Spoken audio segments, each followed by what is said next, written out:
Step into epic stages where your journey begins. Our shelves are stacked high where the magic never ends. From dice that hold true to tomes ancient and wise, we've got all the essentials for your game to arise. With adventure in mind, we craft every piece to make your campaigns flourish, your stories increase. For every TTRPG dream, our stock is refined. Come find your next quest, leave the mundane behind. Epic stages is where you'll find satisfaction. We bring the spark, you bring the passion. We control the board, you control the action. Epic stages where legends find traction.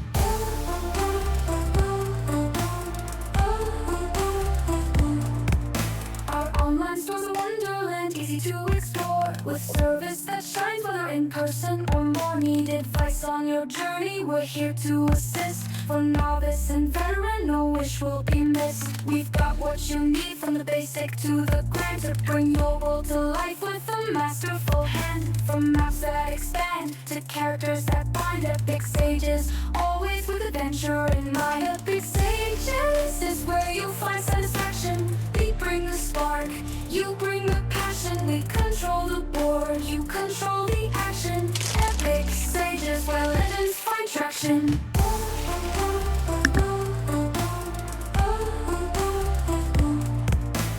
Elevate your game with custom pieces so fine, handcrafted with care, designed to make you shine. From miniature heroes to landscape fast, we build every detail to make the magic last. When the final dice is rolled and the journey is done, we offer keepsakes that remind you of battles you won. In every treasure we offer, memories are signed. Epic stages, always with adventure in mind. Epic stages is where you'll find satisfaction. We bring the spark, you bring the passion. We control the board, you control the action. Epic stages where legends find traction.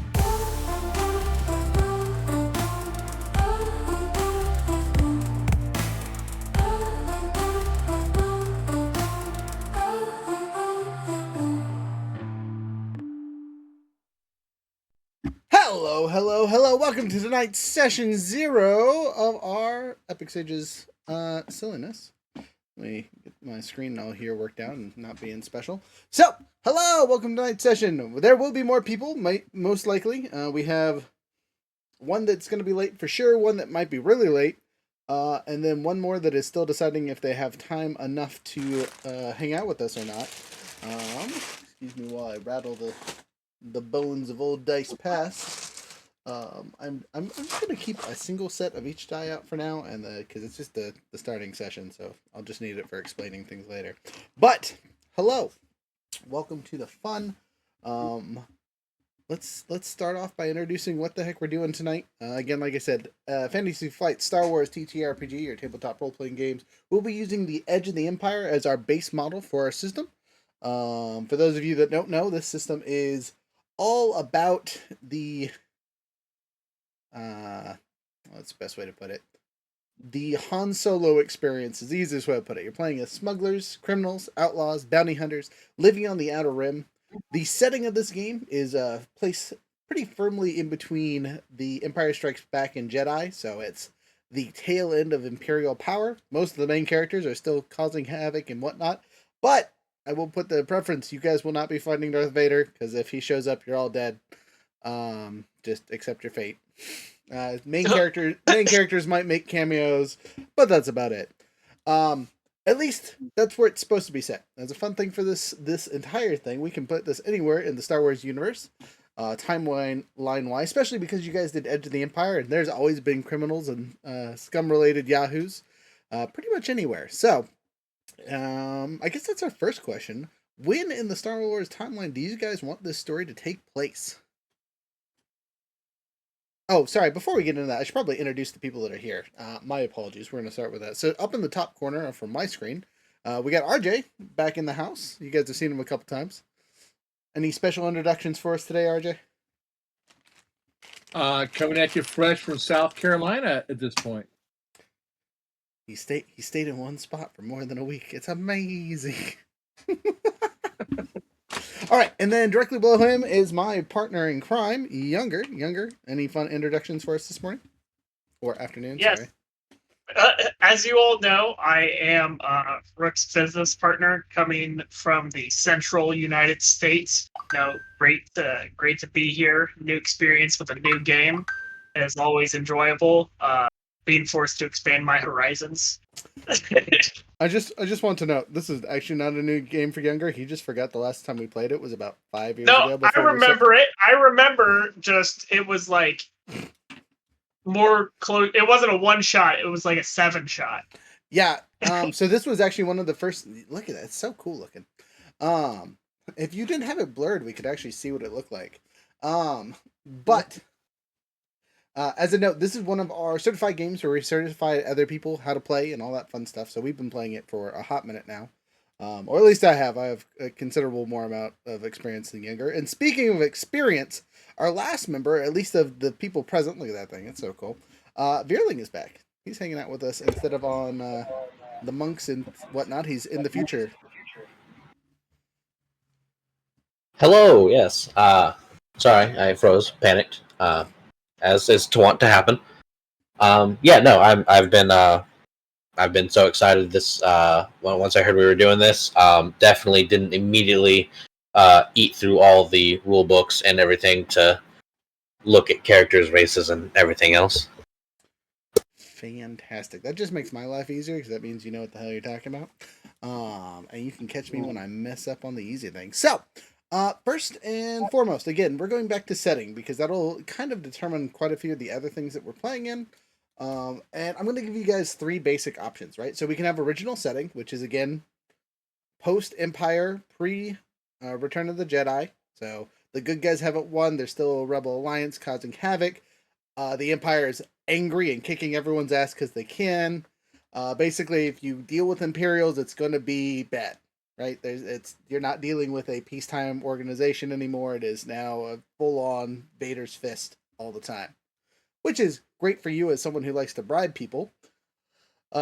There's lots of money to be made, depending on what the hell you're doing and who you're working with and all that fun stuff. Second time frame we can do is we can jump just slightly beforehand and do more of a Rebels-esque style timeline, to where the Empire is out of the war and becoming the Empire and still kind of formulating their time frame. So they're a little bit more bumbling and goofy, we'll say. It will be much easier as a criminal to operate during this time, but the syndicates and things like that will be much more powerful. Then we have the post Return of the Jedi stage, where we can go anywhere from the non-existent sequels to even farther than that is, past Rey and all the Yahoos and their stories. We can also jump beforehand and hit the prequel times, or pre-prequels, depending on how you guys are feeling. So I guess it's like 5 choices, but the easiest one are probably those first 3, where it's right around the original trilogy. I'm actually in favor of the of 2, the Rebels timeline, where the Empire's kind of stumbling, bumbling, and the syndicates are still kind of in power there. I will say the syndicates are going to be in power the entire time because they always are. Outer rim, yeah. But there will be much more core activity if we do the pre stuff, and I put quotations around that because they're going to be the same amount, obviously. It's just so like we're talking after Death Star or before Death Star destruction. That's kind of question. Yeah, exactly.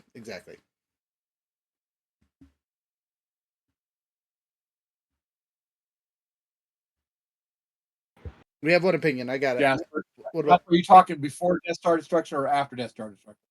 That's what we're talking about. Is where we want to place our timeline at. Those are you said he wants to be about Bumble, but like before is what he's saying. Like the Death Star is being built currently, so the Rebels time zone in the canonical silliness. You guys might run into Jedi that haven't been murked by Vader yet, that kind of thing. Right, because you're gonna have Jedi. No, Jedi are gone because they're already the Empire. Correct. Order 66 already happened by then. Correct. Right. So pre-order 66 or after? Well, it could be pre-order 66, but it'll be after. That's what I'm saying. How far back do we want to go? Younger, you got an opinion? You are muted. Down for the. Oh, am I? No, you're good. You're What? good. It was just delayed. Don't mind me. Oh. I'm down for the Rebel timeline. It's either that or prior to space age technology. That's too far back. We're not going back that far, yo, weirdo. So wait, this is D&D now? Let's Right, go. We're just playing. It's all been my plan all along. Surprise, surprise! We're actually just playing Genesis. It's not Star Wars whatsoever. We're just playing the Genesis system. But jokes aside, so you guys are sounding the Rebel time zone. So pre Death Star goofing things up. Post 66. Post 66. Because that's when they're in the most confusion, actually, because they got rid of the law enforcement arm, and that they got to become the law enforcement. Not used to really doing that yet. They're using the clones to do it. Okay, that good for you guys? Everyone agree that's a good time zone? I like that. Yeah, it works for me. All right. So Everybody should have shown up to the congressional hearing that we're having. If they don't like it, they could just deal with the fact that we don't accept late ballots. the best part about this, at least where you guys are starting, is we can always go forward. If we need to time skip and go forward to later events, we totally can. So How long Wookiee lifespans are? long. They're long as fuck. You'll be fine. Okay, so next up for our settings and whatnot, let's kind of talk about. I'm gonna pull up our 3 character sheets here and kind of put them on the board. Do you guys want to work on our base of operations stuff and kind of group play, or kind of wait and see if other people show up before we do that and kind of individualize, starting with our character building?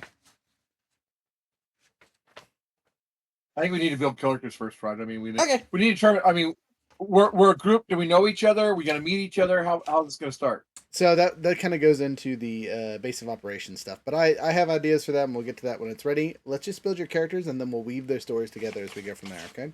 So, I'm going to pull something up on my screen here and kind of put it in the way for the people watching. 10 seconds while I find my thing. Hey, look, it's the Star Wars map. We'll come back to this later. All right, so character sheet. Bam! Got a big old giant one here that I'm just showing you guys for reference.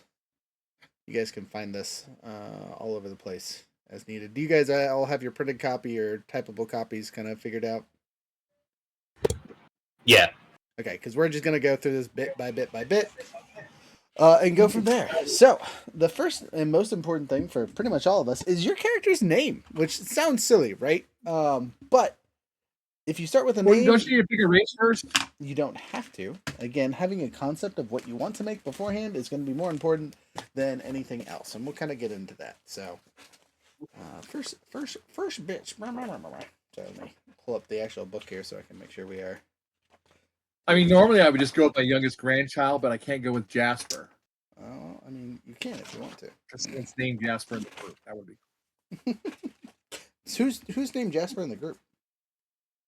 That would be me. That would be I. That's true. Sorry, forgot. So, I don't want to go with Joseph because You're that's his one of grandson. Long lost grandson. Jagger House's grandson. You didn't even know it.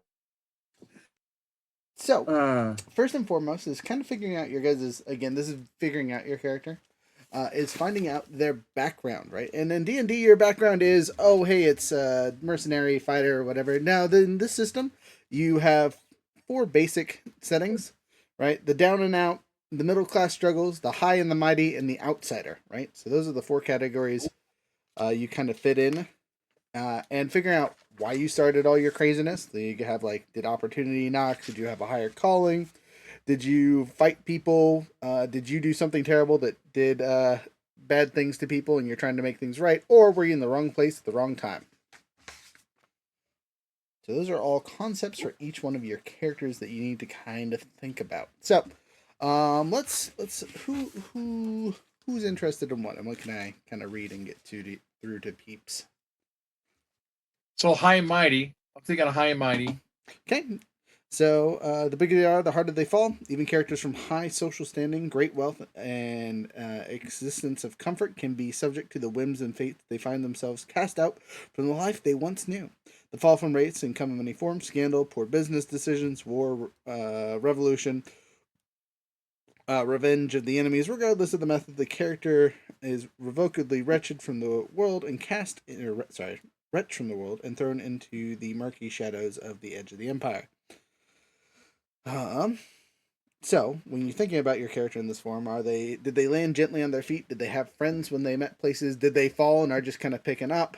Like how in concept did your character come about? That is the first thought of that ties into how you became who you are. Like what's your downfall? What's your first step? So RJ, we're gonna start with you, right? Just for easy peasy lemon squeezy. There's nothing on your character sheet for this, right? You can always put this somewhere in your motivations for later, right? Or just write it down in your character sheet to kind of just have an idea. Personal log, notes, whatever. Like I said before, there really isn't a quote unquote section besides motivations, but that's actually a different thing completely. But yeah. Do you guys kind of have an idea? Yeah, so I'm thinking this guy's an Imperial Marine that became dissatisfied with how corrupt the Empire became, as opposed to like the Republic started out as the Empire started out as like we're gonna save everybody, and then it turned into just like the handmaid of the syndicates to make everybody rich, make the poor people pay. And he got dissatisfied with that. Okay, so I think that would fall under a higher calling. So even though the rough and tumble worlds of the Age Empire, there are those who strive to change the galaxy, often for the better, but sometimes for worse. Perhaps the character is made a vow to help others, which includes the nicely with the oath of obligation, yada yada. And we'll get into that in a second.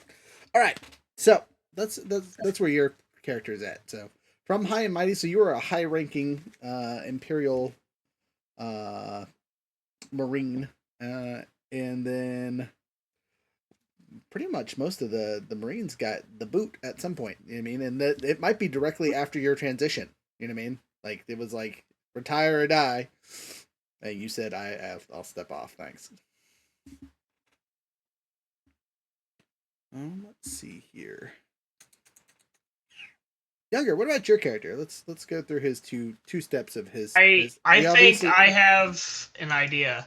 Okay, we know you want to be a Wookiee because you mentioned Wookiee like 8 times. So yeah, so I'm gonna be a Wookiee. I was originally gonna name my character Taruffle, but then you were like, "Oh, we're gonna be, rough and tumble kind of folk, scum of the galaxy, not even Earth."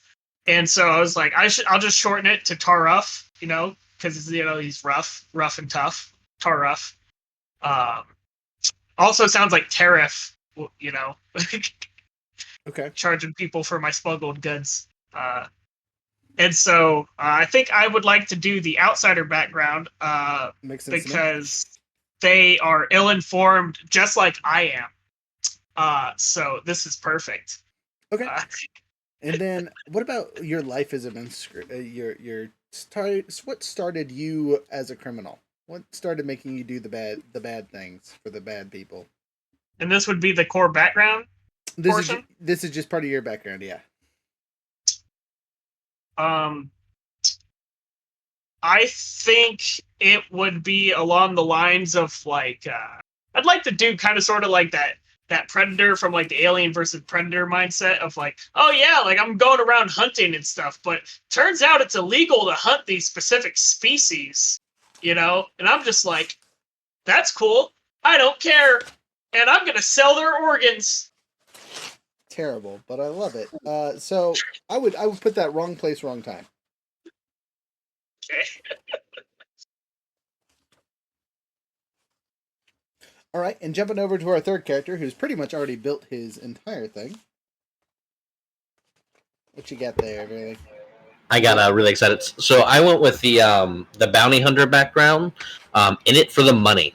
All right, before we get to actual background stuff, we're talking just character motivations. When you're building this character, where did they start off in life, and what was their first step into doing the crimes? And what race are they, if you already got that figured out?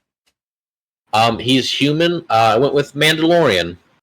Ooh, nice subcategory. Okay, well that makes sense. Since you're Boba Fetting it up hard.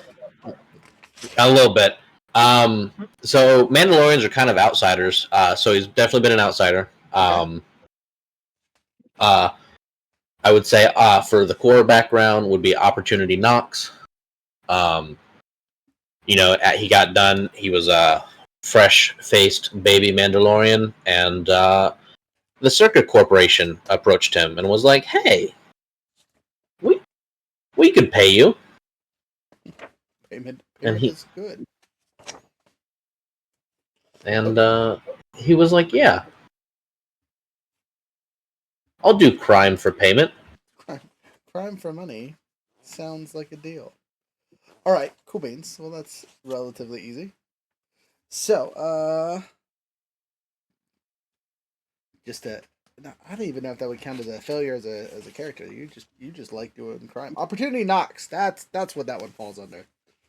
Yes. Okay. And then my character, because I will be building a character with you guys to have an anchor Yahoo just in case we miss everyone and it's just me and two others running about. Is I'm gonna actually pull from a different book completely, kind of like a Mandalorian, and I'm gonna showcase the wiki really quick because I can. You already showcased the Wookiees right here. The wiki. All right, so you guys can find most of this stuff in the RPG wiki. If you don't have the books themselves, it's a great source for finding things. It has all this stuff and things. You just don't get all the pretty pictures that you would get with buying the books. Considering that the Fantasy Flight stuff is KIA and you're lucky to find some of the books at places and times, not such a terrible thing to do every once in a while. But buy stuff when you can. So let me go through. There's a whole bunch of things. Luckily, the wiki breaks it down super nice to have it be in stuff and things. That's super helpful. Categories. The word I was looking for was categories.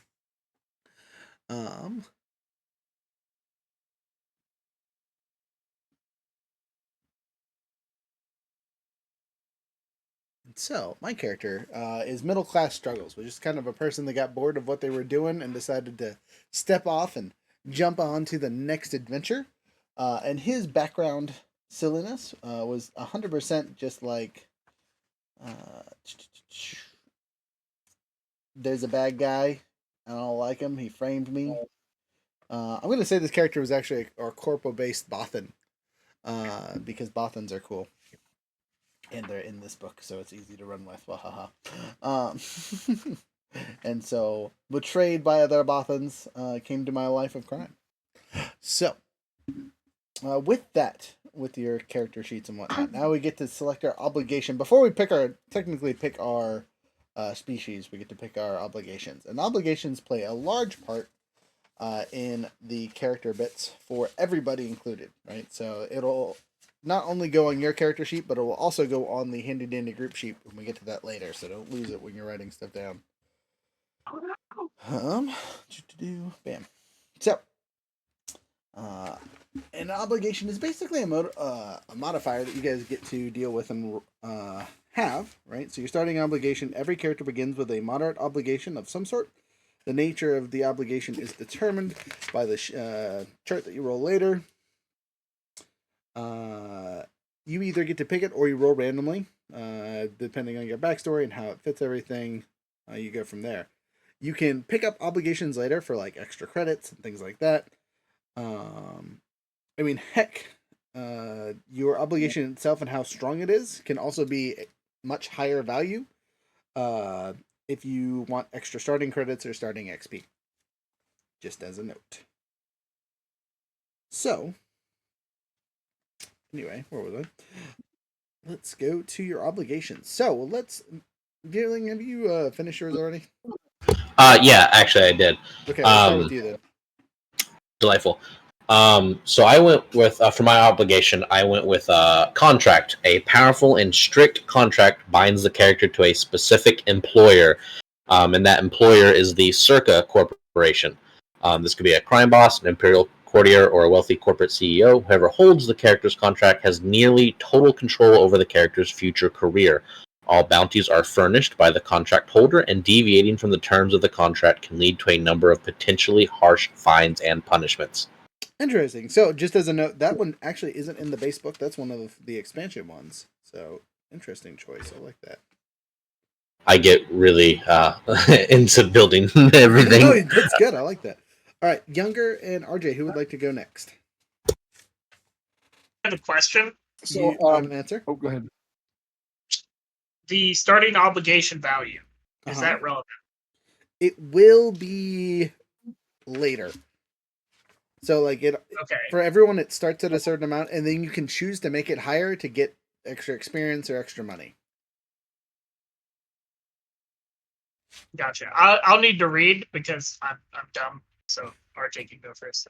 Gotcha. So just as a note, it really is determined by how many players that we have, right? So Yeah. if we're rocking right now, we'll have 4. So the suggested starting is 10.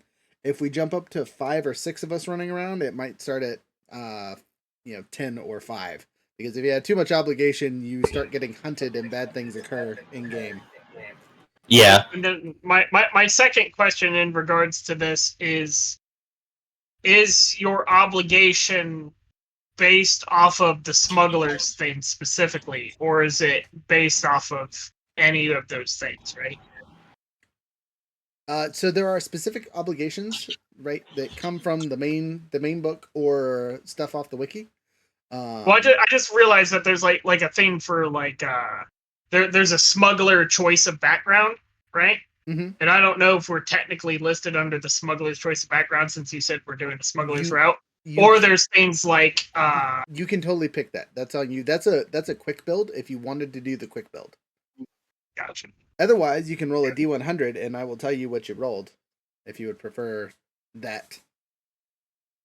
Well, I was just curious if like I could like select a bounty hunter obligation or something like that. So that's a specialization. You might have a bounty on you, right?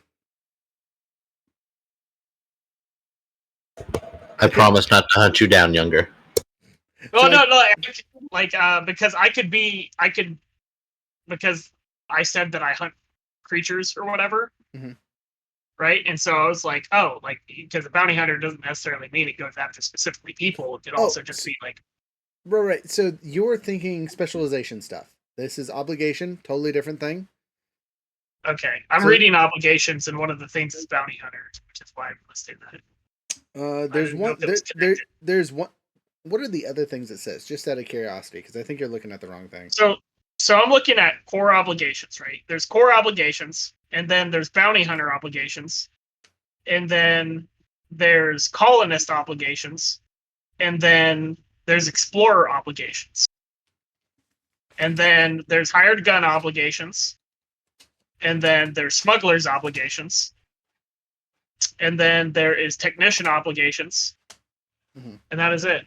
Okay, so those all sound like specializations to me, not obligations. But again, it might just be the suggested ones that you take for having those jobs.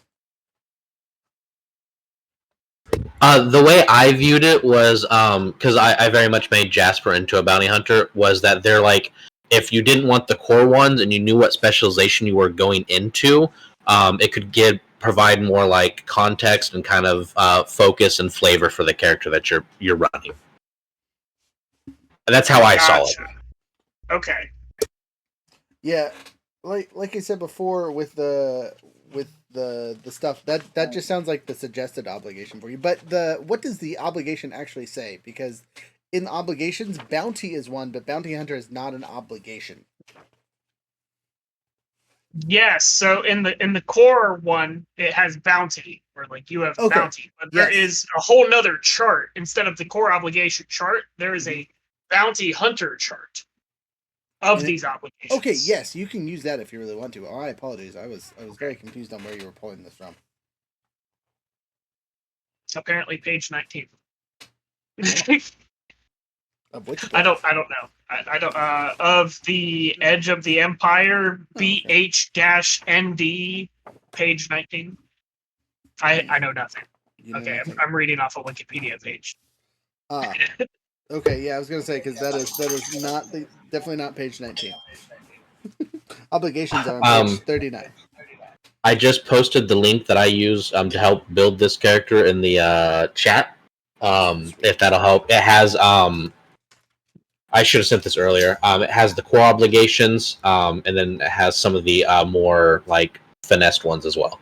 Okay, cool. Beans. Okay. Yeah, see, RJ's got the right page. RJ, do you know what obligation you want, or do you want to roll for it? I'm actually going to do with the oath. How dare you? Again, And, that totally makes sense. My oath is true justice, not the laws of the empire, but what's really right. Good guy, bad guy. I like it. Robin Hood it up.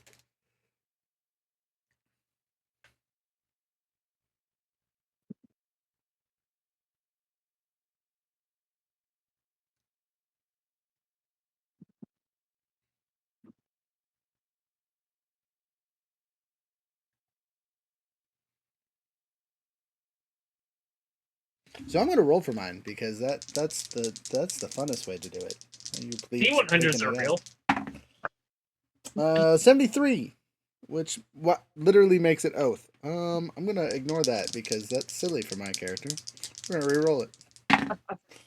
71. Okay, well apparently I'm in the 70s. Favor. So PC owes a big favor. Perhaps officials looked the other way when they smuggled in goods. Blah blah blah blah blah. Okay, so I'll write that. Write down my favor and what it is.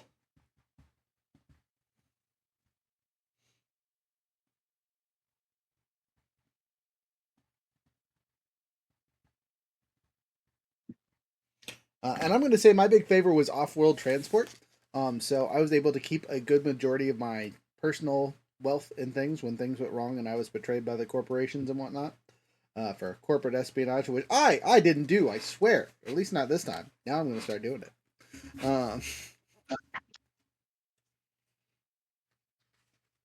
But the favor itself is going to be to our group that we are crafting, whether it's you guys specifically or the other members of our silliness that we will get to later. Let's see here. Okay. Now, again, we're gonna start with the thought that's going to be 4 or 5 of us pretty regularly, because I know there's one person who should be showing up late, and we might have one more after that. So everyone is gonna start with 10 obligations. So just make a note on your character that you're starting with 10, and then you guys have the option of taking additional obligation. Right, so for 5 obligation, you can get 5 XP. For 10 obligation extra, you can get 10 XP. For 5 obligation, you can take 1,000 starting credits, and for 10 obligation, you can take 2,500. Sorry, 2,500 credits.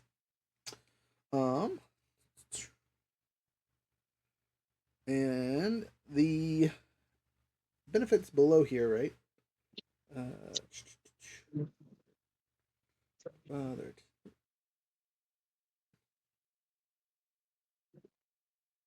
I know you just said it. Uh-huh. So we just made an obligation choice, Yes. right? Uh-huh. And you just said we get plus 10 obligation. Right, yep. Which means we have plus 10 starting XP. No. Okay. No, that's just starting. You can now take additional 4 extra XP or extra money if you would like. The caveats are you can only take 1 of each option, so you can't take 10 obligation as 2 sets of 5 XP, which would be silly, but whatever. And you can't have more than you're starting, so you can burn up to 10 obligation extra per person if you really wanted to. What would the benefit to be keeping the obligation? So more starting obligation gets you a better start, quote unquote, right? So you get more money or you get a little bit of experience boost. Comparatively to not having it makes your life easier in the missions.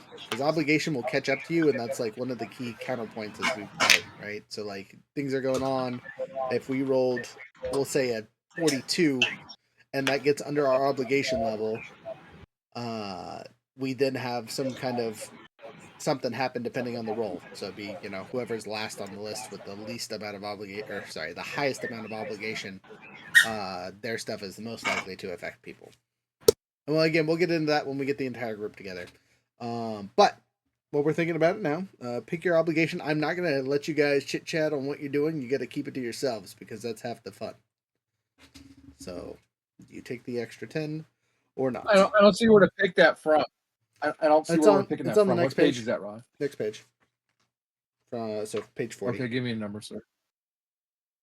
I mean, it doesn't actually have a page number on it because the book is silly and only numbers every 5th page or something stupid. But yeah, it's the one right Well, after my the page chart. is all numbers. Okay, I'm going to move on to the next step while you guys are deciding that. So where does that go on our character? Where does that go on our character sheet? I'm not... Again, it goes on the group sheet mostly. I just want you to make a note on your personal character sheet how much starting or extra obligation you took. And then if you took the extra obligation, what percentage of what you take, if you took the 5 XP or the credits or a combo of the two.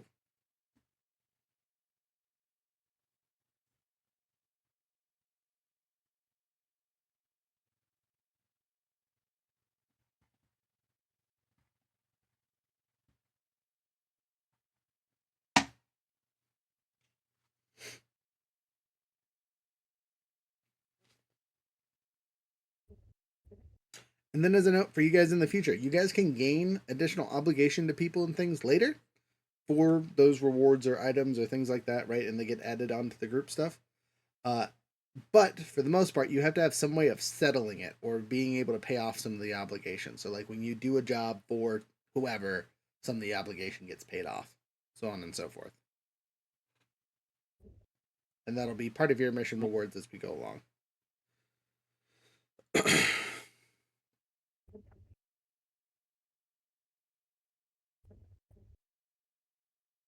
Yeah, basically, just as a note for the group, if we ever get past 100 obligation as a group, we can't do any cool adventuring stuff until we knock down people's obligations to under 100. And same thing of going to 0. If we eliminate all the obligations, we kind of like have no reason for playing, so we go get and spend money and go ham wild for a little bit and get some obligations as a group. Exactly. So you can take on like +5 for startup XP and +10 for extra credits. So you have a 15 obligation. No, so you can only, because our starting obligation is 10. The highest you can go is 10. So you can combo it up of 5 of one and 5 of the other, or one of the 2 sets of 10, or you don't take any. You know what I mean? You might not want obligation because your stuff is serious enough where you don't want to deal with it. It's kind of however you feel like you are. I'm going to move on to the next bit, which is species. Woo!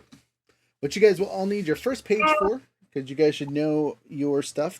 I don't know what page Mandalorians are. I would suggest looking at the wiki for that. Yeah, the wiki was for the Mandalorians. Okay. And then RJ, what creature did you decide you wanted to be?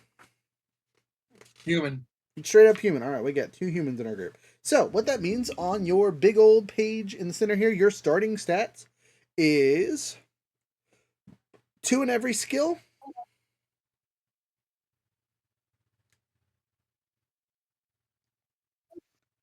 Two in every skill? 2 in every skill. You're 2 across the board. So that little circle there is just 2, 2, 2, 2, 2, 2.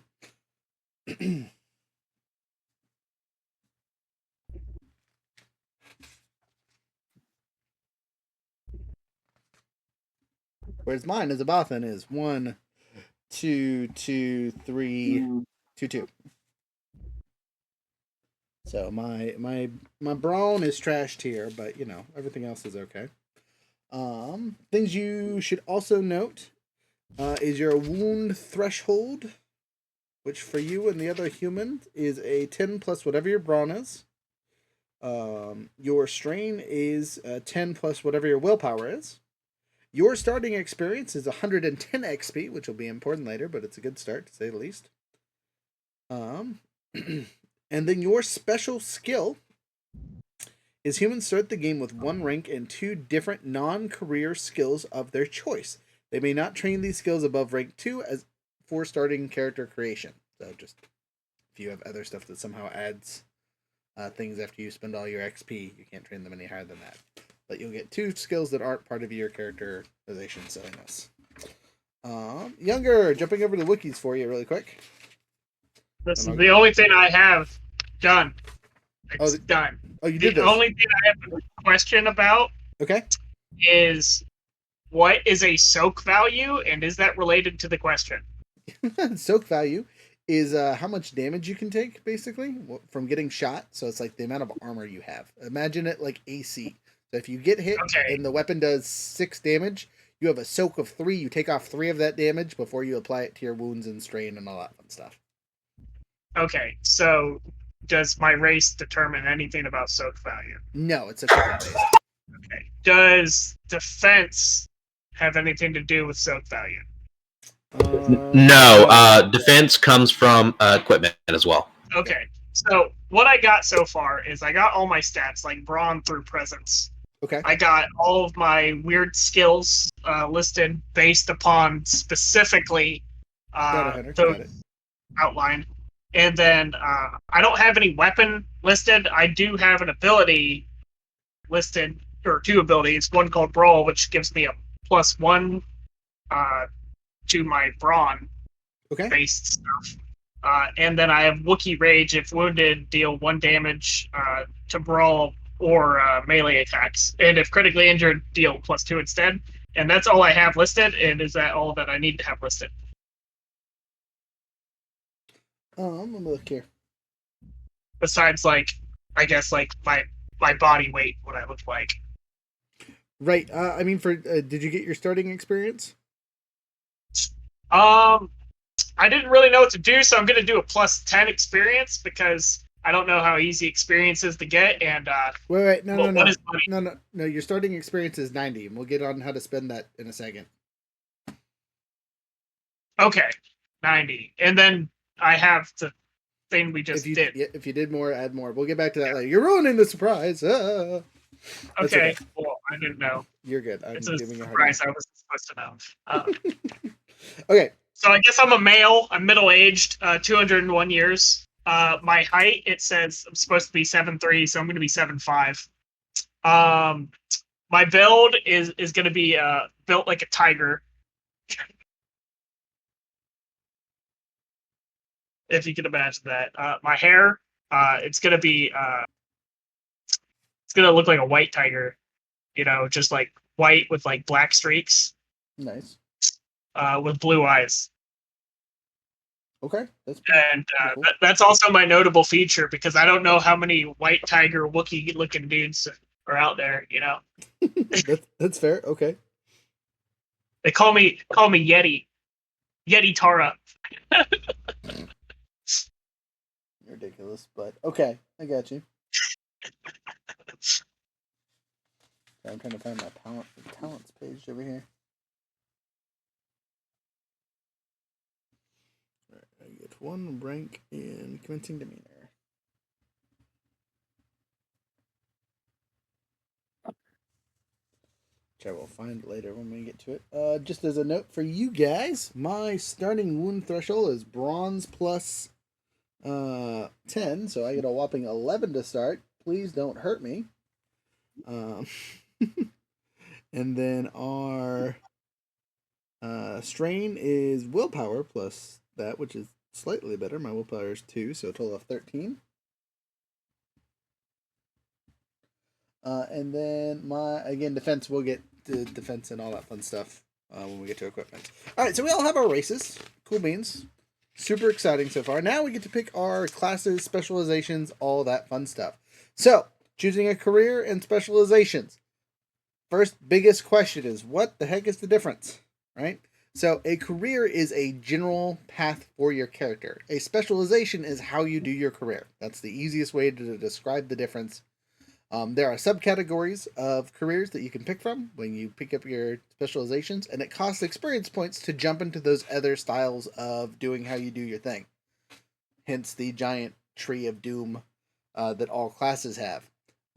You can spend, 40 plus 10 for every specialization you get to pick up a new specialization, which unlocks a new tree for you, so on and so forth. So, let's see here. Again, a lot of this is thinking about your character's backstory and how they fell. But the choices are, and I'm going to kind of semi-quickly go through these. First and foremost is Bounty Hunter. Woo! And then the Bounty Hunter has 3 styles. Again, there might be more if you're looking in the wiki of specialization. There's the Assassin, the Gadgeteer, and the Survivalist. They each have 3. The next up is the colonist, right? And their specializations are the doctor, the political, or the scholar. Again, fun but exciting. The next up is the explorer. So you have the fringer, the scout, and the trader. All of those are solid choices for you to play silly things and do silly stuff. And as you guys note from our little group, there is no need to worry about, do we have a defender, do we have an attacker? All the roles can kind of fill where they need to. So don't worry about trying to make a D&D comp. If we all decide to be bounty hunters, it's not going to hurt anyone's feelings. Next up is the hired gun. Specialization is bodyguard, marauder, and mercenary soldier. Again, if you want big guns to go boom, it's a great class. And then there's the smuggler. So you have the pilot, the thief, and the scoundrel. Again, your classic Han Solo-esque jobs. And then we go from there. I think that is all. Oh, no, one more. Sorry. The technician. So we have the mechanic, the slicer, and the outlaw tech.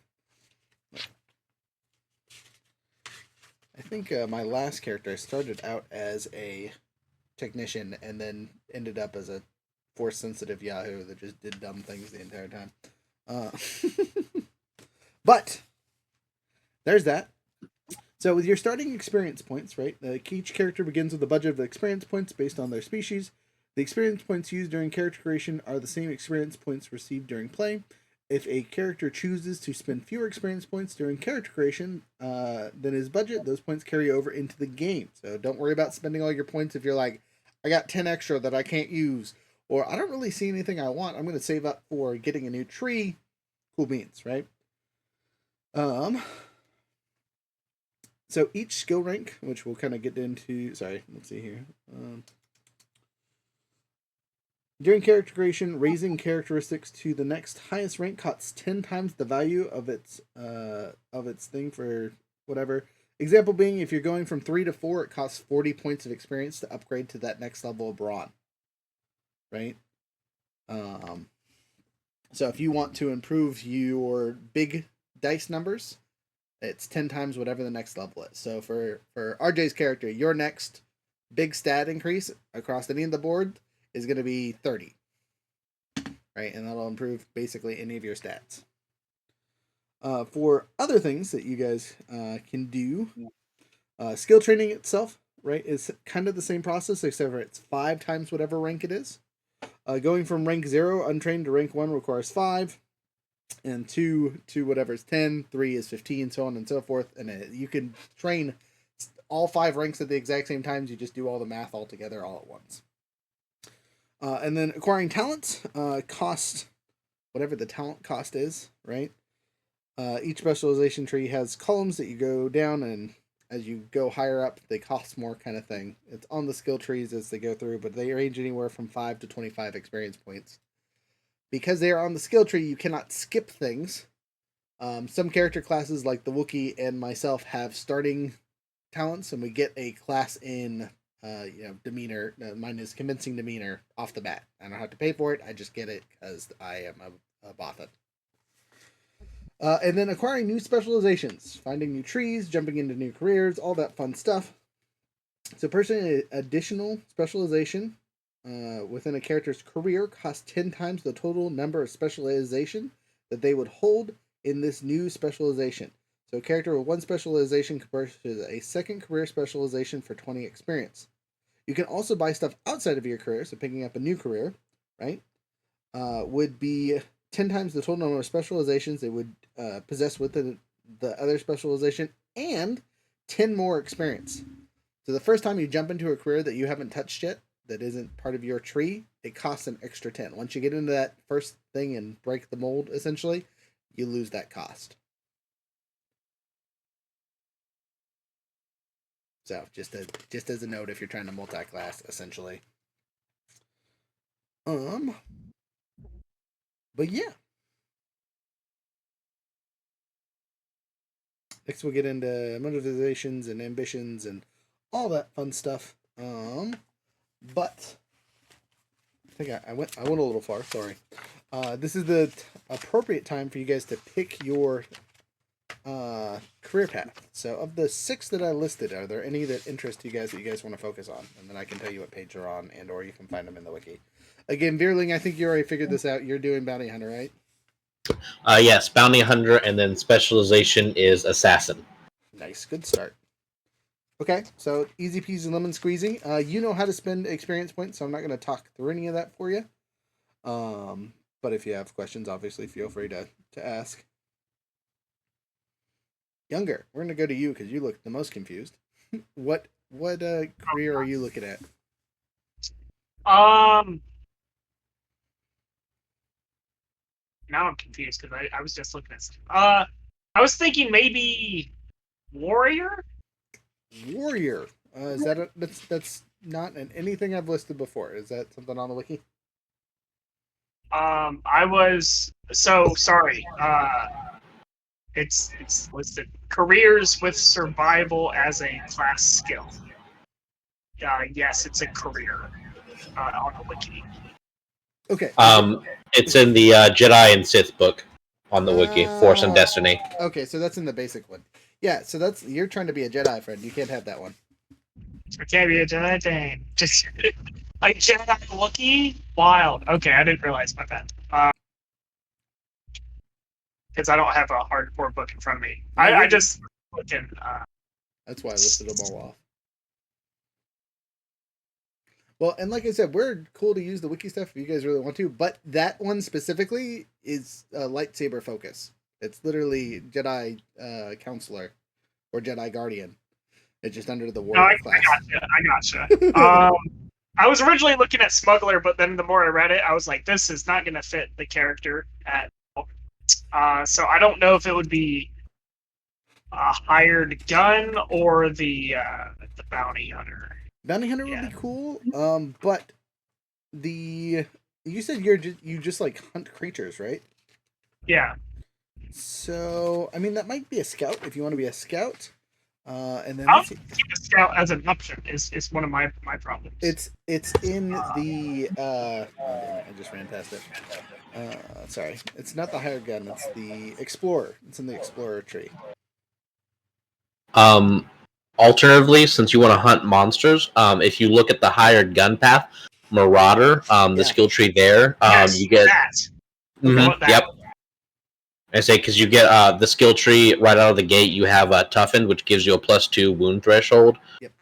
Feral strength, frenzied attack, definitely very Wookiee friendly. I was looking for that because I clicked on it and then I was like, shit, where was I? Okay. Yeah, so I guess my specialization. Where do I even put that on my sheet though? It's right underneath your career at the very top. Okay. And would my career be hired gun? Yes. Yeah. Career's hired gun, and then specialization is Marauder. Awesome. I get to live out my what is it, like Red Faction guerrilla fantasy? Yes, 100%. Yes. RJ, jumping up to you. Where are you kind of looking at? What is your thought for your character? So I'm thinking we kind of need a doctor in the group, yes, or a med. Remember what I told you? Don't worry about making comps. Just build a fun character. As a note for your guys' group, you will have access to the classes that you don't have. So if there's for some reason we need a doctor, we'll figure it out. I need a dad. So all right. So I'm thinking hired gun, mercenary soldier.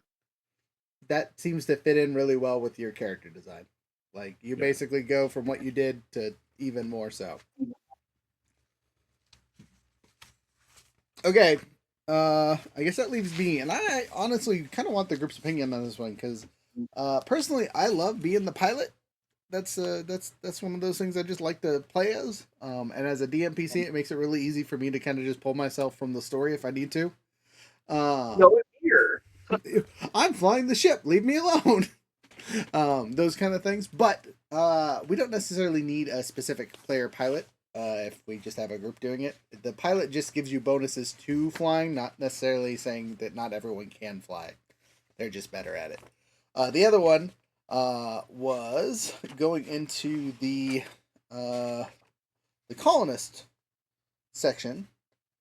And I don't know if I want to do the Politico or the Doctor, because again, Doctor would be. I haven't played that one yet.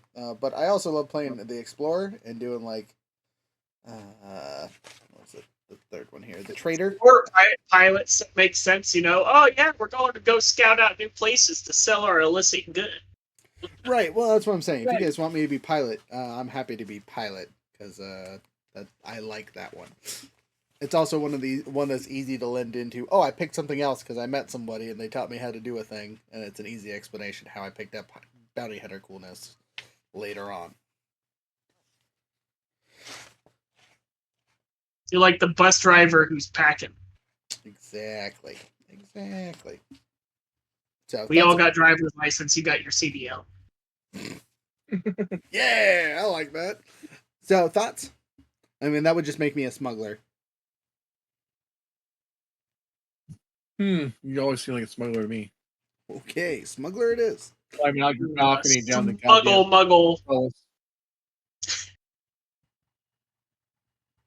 Please What use is the your front door. race? What other color I'm a I can't see. Bothan. Whatever that is.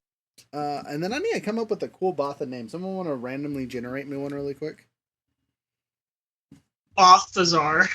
Balthazar. Balthazar Bothan. No, you're gonna be Venus. Alright, you're killing me, yo. I asked for one thing. I gave you a great name. It's not my fault you're not picking it up. Instead, you're just letting us down.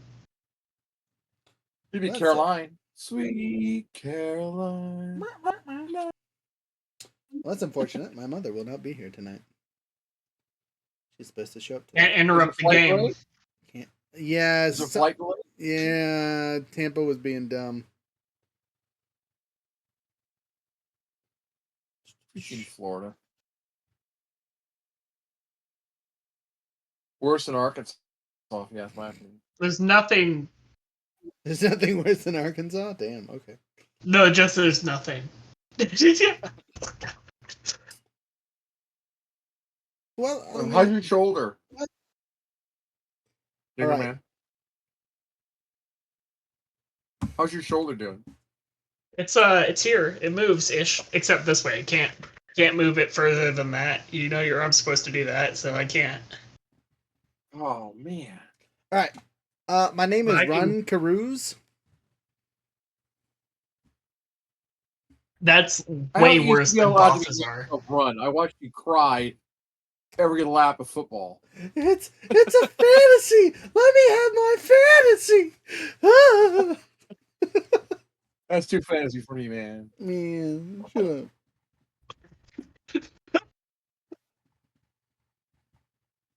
All right, and then pilot. All right. I have a stupid question. I have a stupid answer. So we chose our specializations and stuff, Yes. right? So does your career affect anything besides what path you can choose for your specialization? Like, does he give you any bonus Yes. or anything? So your specialization, depending on what you picked, grants you focuses on mastering its craft and additional skills. You get to No, the career. The career. Does the career yes, give you anything? yes. So, the core skills with them are for your class because you're doing hired gun, right? So two of you need to listen. The hired gun stuff. I'll just run through this really quick while I'm on it. Bjorn, you know your bounty hunter stuff, right? Yes. Okay, cool. So your core specializations. So these are the ones that you get automatically. Is the bonus like a +1 bonus or like a +2 bonus? You get a starting 1 point in them. So Okay. before you get to train anything and spend any of your XP, you get this for free, right? So, you automatically gain 1 rank in 4 of these skills of your choice, and I'm going to read them off in a second, without spending experience. You receive a discount with spending experience to purchase any of these skills, which is a 5-point discount if I remember correctly. Basically, it makes it 1 skill cheaper if you pick them. So the 4 choices that you have are athletics, brawl, Discipline, melee, piloting, planetary, range, light, resistance, and vigilance. So those are the 5 that you can pick from, and you get to pick 4 of them that you get 1 starting point in. What is the? This sounds stupid. What is the difference between melee and brawl? Is melee like I hold a weapon, and brawl I punch someone in the face? 100%. Yes. Yeah. It's grappling Okay. versus weapon combat. Got you. And How? What? So for you as a is Wookiee, there like a you have, difference mechanically? yes, A mechanical difference between? Okay. yes, Um. they're totally different skills. Is a Wookiee brawl equivalent to a monk weapon or like a monk fist, or is it weaker? That like how powerful are weapons available versus like my fist? Okay, so it'd be like, I want to grab that guy and hold him still so he doesn't scream and alert the other guards. You would use brawl, right? Unless you have like a blackjack or some other weapon that does stun damage. Whereas if you're like, I hit him with my hammer, you're going to kill him, right? Or do physical harming damage. There's no way to like just knock him out with a hammer. You have to use your brawl skill. You might still use your hammer as in a character, but you're using the brawl skill to do so. Fighting Okay. without a weapon goes into brawl, right? But using a weapon takes melee, which sounds silly, but like sometimes you're just not good with weapons. And you'd rather use your fist. Yeah, I think I will do stupid D&D logic. I am a idiot. I am going to choose athletics, brawl, melee, wherever that is on my character, and I don't know if I want to do melee or ranged. Yep. So ranged is just pew pews. Is a spear ranged, I mean technically, yeah. or is it melee? It's melee, but if you throw it, it's ranged. There's not many spears out there though, so generally you're not going to throw your weapon unless you have to. You can. It's an option, by the way. You generally don't. Well, I have to take brawl because I have all these bonuses to brawl. I feel like taking athletics is smart because I will be doing stuff like that. Mm-hmm. Resilience seems really important. It can be, for sure. At least for my background, it would make sense. Where is resilience on a character sheet, though? So it's in your skills section. They're in alphabetical order. Found it. Check. And then for my last one, oh man, I feel like I should take ranged. But what is a light ranged weapon? Just a pistol? It's like a blaster pistol, yeah. That's it? That's the only light ranged Now, weapon? remember, you're going to get other skills from your specialization, too, so. Oh, God. Okay, fuck. And remember, with your starting skills, you can only get 2 points, essentially, in any skill that you choose. Oh, well then, I'm going to choose, wait, so if I get another melee on my specialization, does that mean I get to add +2 to my already 3? Wait, what is your... No, because you should only have the one... So my question is for, let's get, as an example, melee, okay. right? Uh-huh. Melee uses bronze. Yep. Okay, so how that brawl. works is different.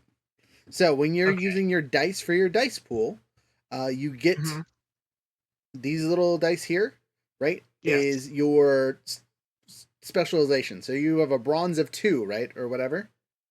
3. So that means anytime you use any skill that uses bronze, you're using 3 of these bad boys, right? Okay. And then your skill has 2. So you get to... Sorry, I take that back. You get 3 of... Where I gotta find the right dice. You get 3 of these bad boys, right?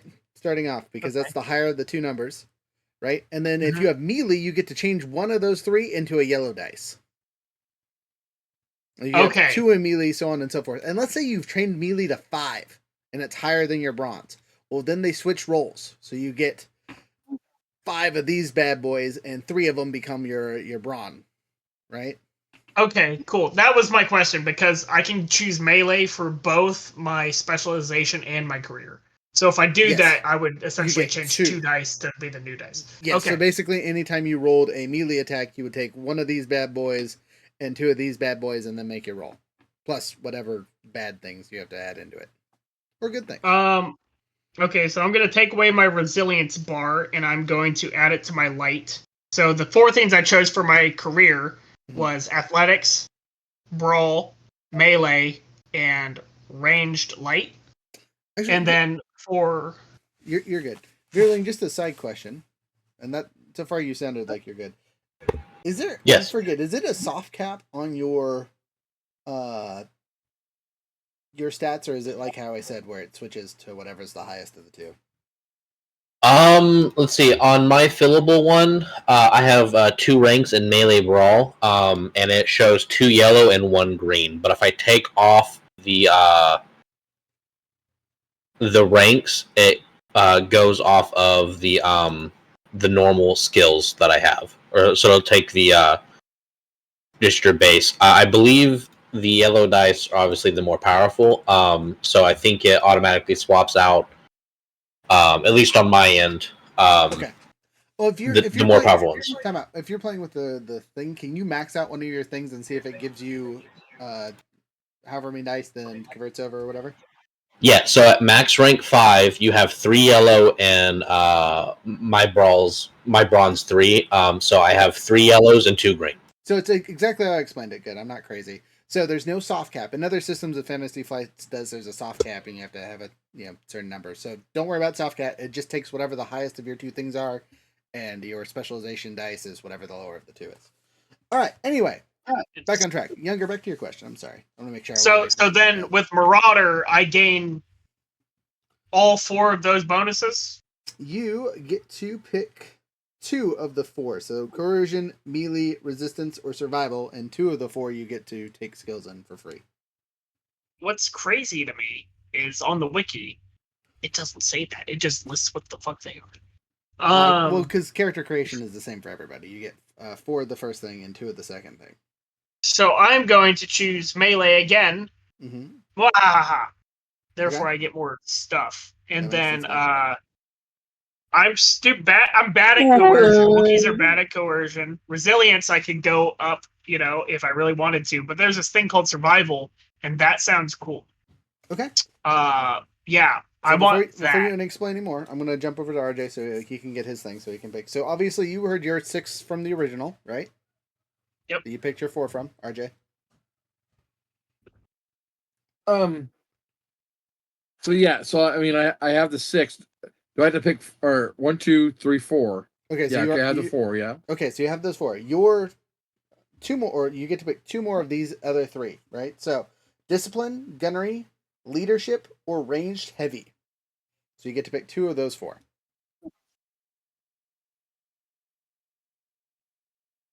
So I think gunnery and ranged heavy.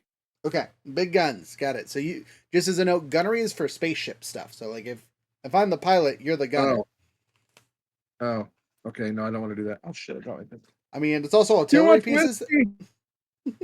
And then ranged heavy is just heavy weapons. So, I think gunnery would actually make the most sense for you. Probably discipline. I'm gonna see discipline. Okay, discipline and ranged heavy. Cool beans.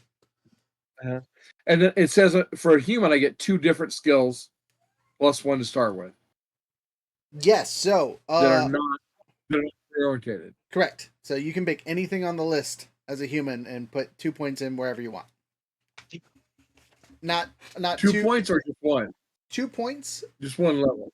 But yes, 1 level and 2 different things, or 2 things in 1. You know what I mean? If you want to max something out for character creation, you really can if you want to. I will allow it. It just whatever. And just as a note, the other stuff that you guys didn't select for your character right now, they still get that 5-point discount when you're buying them in the future. Okay, do you guys have access to your talent trees? Because that's where you're going to start spending points for a lot of your stuff. While I'm filling out my character, you guys might want to look at your talent tree and see if there's anything that you want. So for me as a smuggler, I can pick between coordination, deception, knowledge of the underworld, perception, piloting, space, skullduggery, streetwise, and vigilance. So for me, I'm going to take knowledge of the underworld, because that sounds like fun.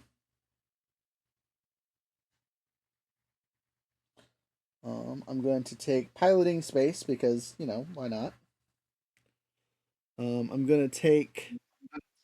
I already have 1 point in Streetwise from my character. So I'm going to leave that be and take Vigilance. That's the word I'm trying to use because I like to go fast.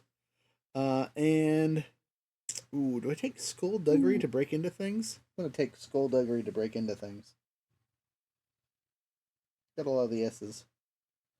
Alright, 1, 2, 3, 4. Okay, and then for my piloting stuff, I can take Astrologization, Gunnery, Piloting Planetary, and Piloting Space. Since I already have a space piloting one, I'm going to take the Piloting Planetary too, so I will be the driver at all times. And then I'm also going to take Gunnery because first chance I get, I'm getting my own ship and flying it by myself. Like, we might start off as a group cruiser and I have to pilot that thing, and you guys get to shoot things, but eventually I'm going to get on the guns. It's going to be great.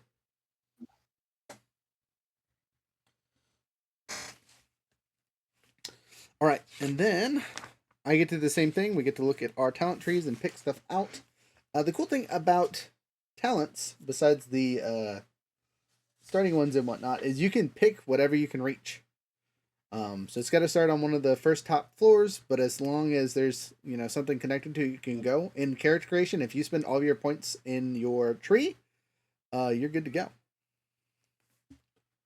Like my starting XP. I gotta go back to that because I forgot what it was about. Hey, Rook, Yes. how do we figure out what our brain, what our brain, agility, intellect, cunning, willpower, and presence are? Race. That's How do your you figure that race. stuff You're out? humans. You're straight twos across. Yeah, we're two solid across. Okay. Yeah. That's it. Does it? You don't get to add anything special. Just two. Just two. Two and I'm dead. I got a wound threshold of 2. Your wound threshold is 10 plus your brawl, so it should be 12.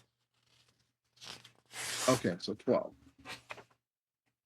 And then strain is your willpower plus 10.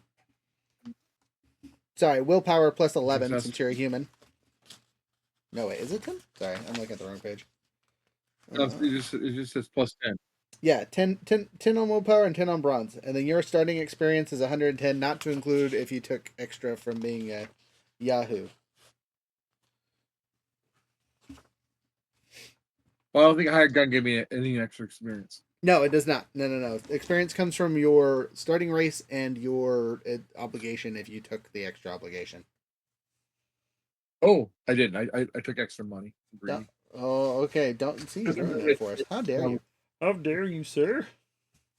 You know, no, we are. Yeah, but you're so poor. Oh no. You are poor. I am. You guys are terrible. Anyway. Oh shit! I'm out of single malt whiskey. What the hell do I do? That's a high tier, unfortunate. There's my XP. Hold on. Okay. So,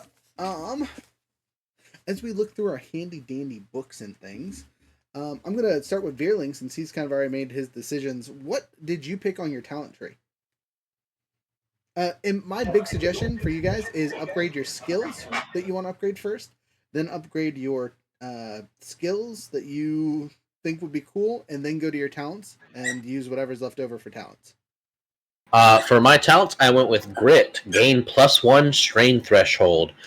Then I went with Lethal Blows, add +10 per rank of lethal blows to any critical injury result inflicted on opponents. And then for my last one, I went with Stalker, add blue per rank of Stalker to all stealth and coordination checks. So our assassin is a stealthy boy. Stealthy boy, indeed.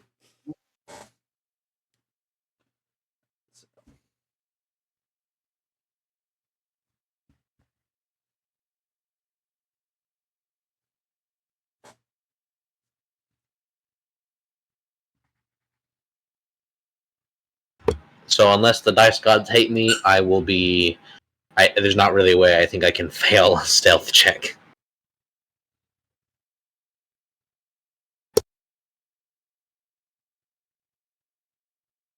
So I'm not seeing the talent tree on the character sheet here. What the heck? So talent tree for you on the page will be. I gotta swing back to it. Oh, talent special abilities. Okay, here we go. Yeah, there you go. Write that crap in, really? Yes, and then there's a page in the very back that has them all listed out for you too. Well, yeah, I have the list out, but and the cost. Just a second, I need more whiskey. I'll be right back. No, you're good.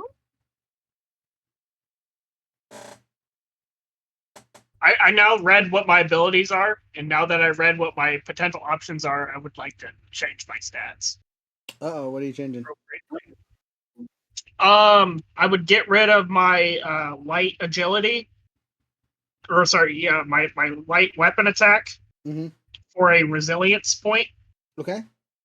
And then, as much as I like the survival, I would like to get rid of the survival one from my marauder and put it towards resilience as well. Okay. And then I have two options. One is a really simple option of hired gun, which is unmatched protection, which sounds cool and very barbarian-like. But I'm going to choose what seems to be the more difficult option, and that is last one standing. That lets me just murk people. I think that sounds way cooler. Okay, that sounds fair. It uses resilience. I don't know how these checks work, but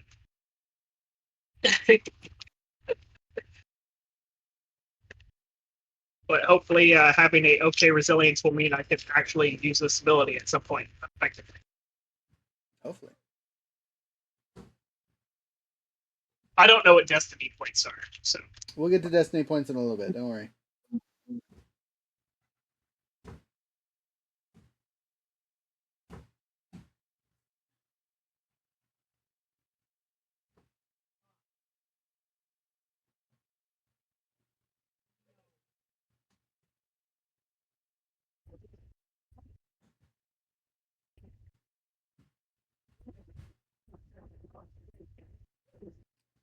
You know I'm taking that point in cool, just so y'all know. Because I'm cool like that. And charm. Alright, 1, 2, 3, 4, 5, 6, 7, 8, 9, 10, 11, 12. 6, 6.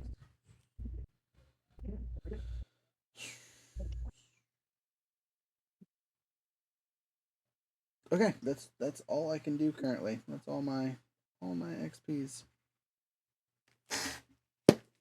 So do you want to use all your XPs? If you don't use all your XPs, what does that mean? Nothing. You get to use them later. Oh, so you're saving them for... Yep.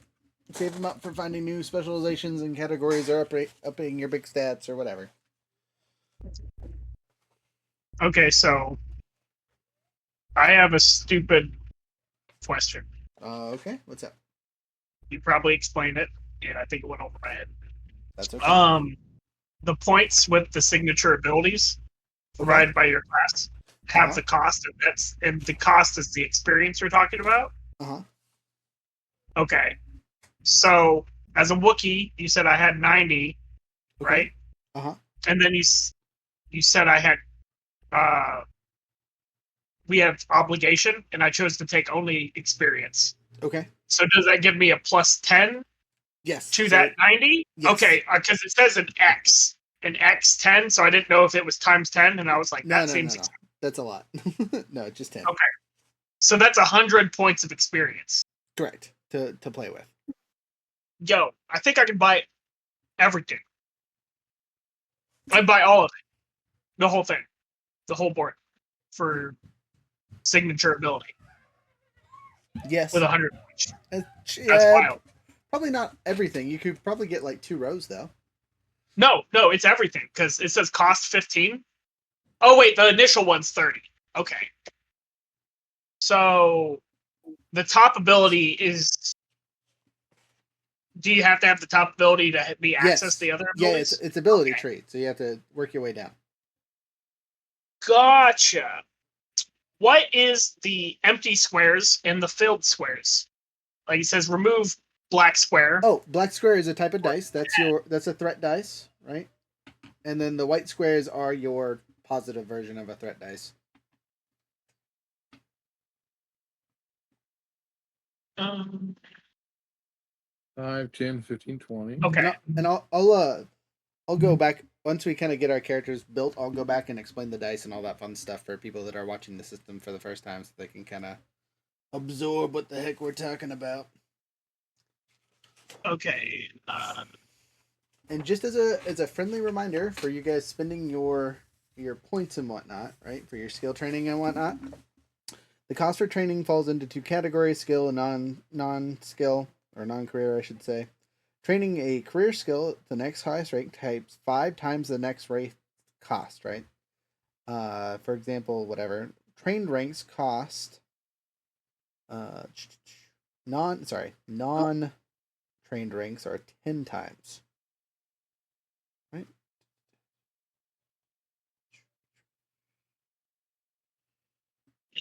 Character. Oh, sorry, it's just 5 additional experience points. So career cost is whatever it is plus 5, and then non-career ones are whatever it is. Or sorry, whatever, not plus 5, with plus 5. For example, let's say you wanted to train your skullduggery, RJ. Since you are the 0 in it, the first rank is 5 times 1 is 5, and then since it's a non-career skill, it would be 10. If it is a career skill, it would just be 5. But since it's not, no. Just super confusing for no good reason, but they didn't want someone to pay 10 times the amount to learn a cool skill. With that being said, I've spent all my points. So I'm ready, Dealing's ready, and we will go on to the next bit when you two are ready, once you've spent all your experience. So I do need you to only print spend your off this experience in ability. the talent tree, or can you spend it in skills too? Everything. So you can spend it on your core abilities, so your bronze, your willpower, all that fun stuff. You can spend it on your skills, right, which is what I just explained, the non-career and career skills. And then you can spend it on your talents and your talent tree. Yeah, so there's 60 in my talent tree. So that leaves me 50 in the other things. And talents are good, don't get me wrong, but you'll find yourself being like, I got everything out of this tree I want to go somewhere else a couple sessions in. Because most sessions grant 50, 40, somewhere around there experience.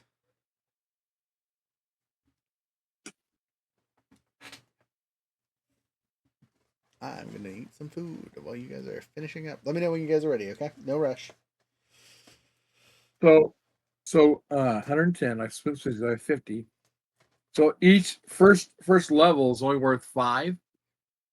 5 normally, but if it's a non-career skill, you also have to add 5. So if it's a non-career skill, the first one is 10. Gotcha. Okay. So there's 10. And then if you want to upgrade your core abilities, so like for me to upgrade my intellect from 2 to 3, it cost me 30 experience points. Yeah, like I took my brawn and upped it from 1 to 2. So for all regular abilities, it's just 30 flat to increase by 1. If you're a human, yeah. So in order to increase the core abilities, whatever the number is, like to get my agility from 3 to 4, I need 40 XP. Right, exactly. So it's that number times 10. Yeah. Whatever the next number is times 10. So since I'm a Wookiee, I have a 3 bronze, so if I want it to be a 4, I would need 40. 40, yep. Correct, yep. That makes a lot of sense. It's really easy math, and you max out at 6. Oh, okay. I'm almost maxed for one of my things, so that's cool.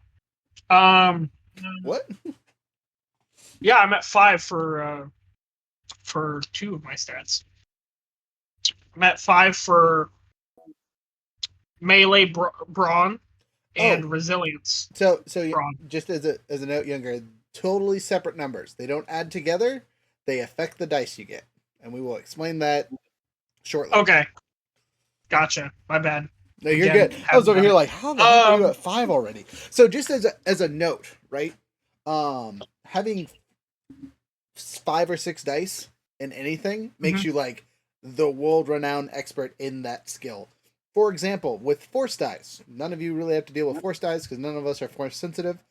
Darth Vader and Yoda are the only 2 characters in the system that have 6 force die. Obi-Wan Kenobi has like 3. Luke Skywalker has 4, something like that. You know what I mean? Those are top tier characters that have their force ability stuff at those levels. And that's just force die. You know what I mean? That's the same for literally everything else. If you have a 5 in a skill tree, you are just like the god.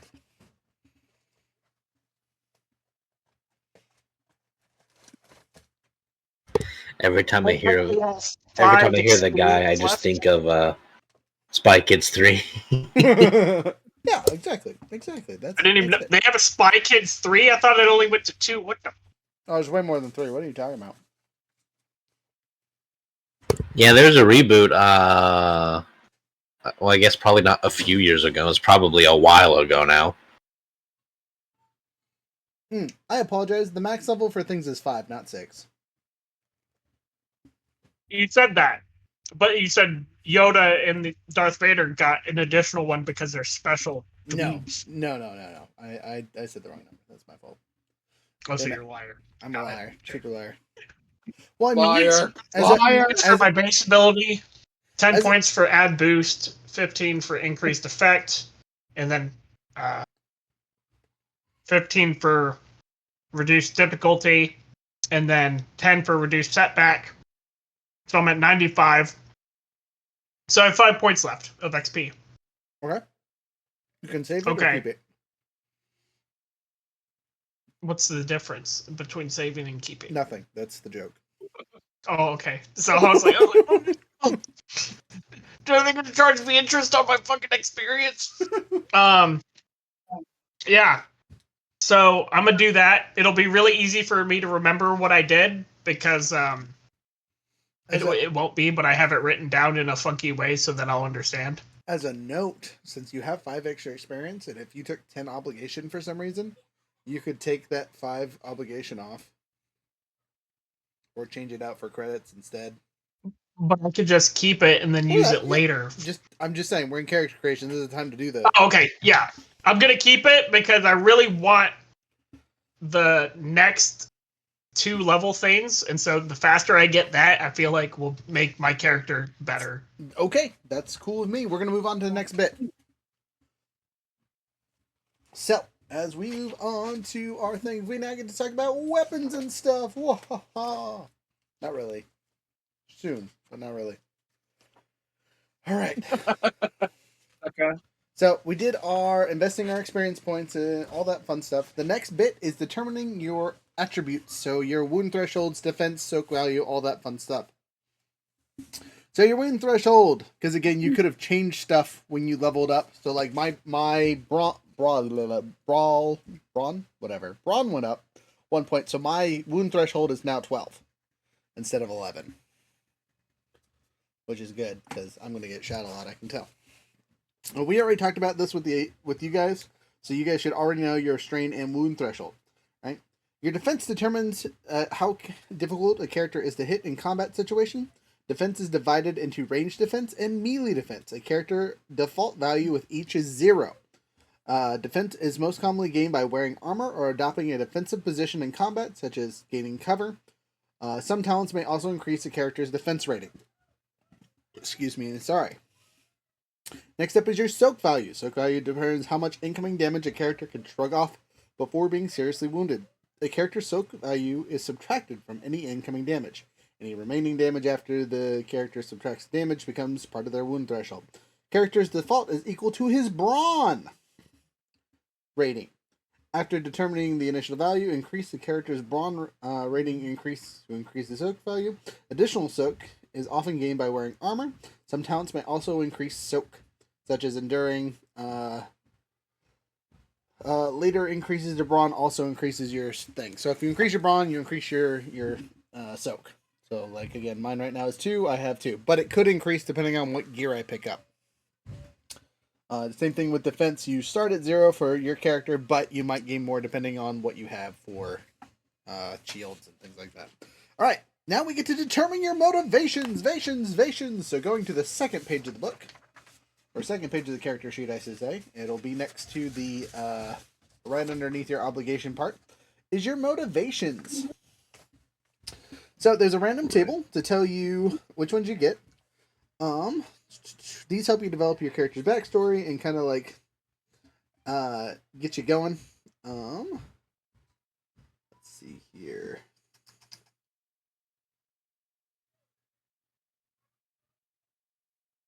Trying to think, is there anything super specific that we need to go over here?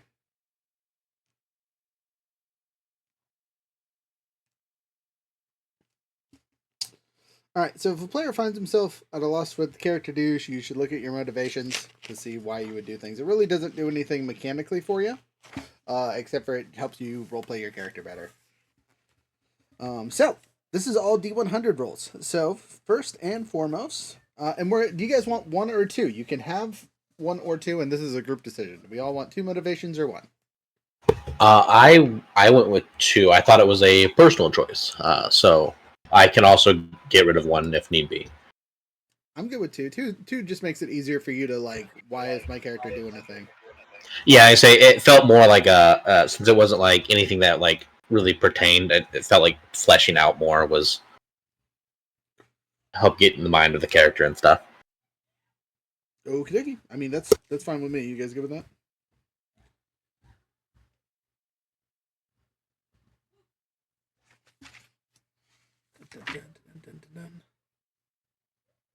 Sorry, I'm looking over here.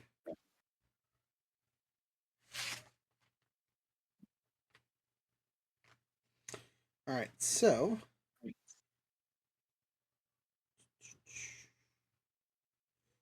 there's 3 parts. After skills, I got gear and equipment. Roger, how do we get to? What do you mean? Motivation? Motivation's the next thing on the list. Step 7. Determine, derive What's after. eight? Sorry, step 8. Determine motivations, and then after step 8 is your next thing. So first on the thing, What page What page are we at? 94, all the way through page 96, or sorry, 97.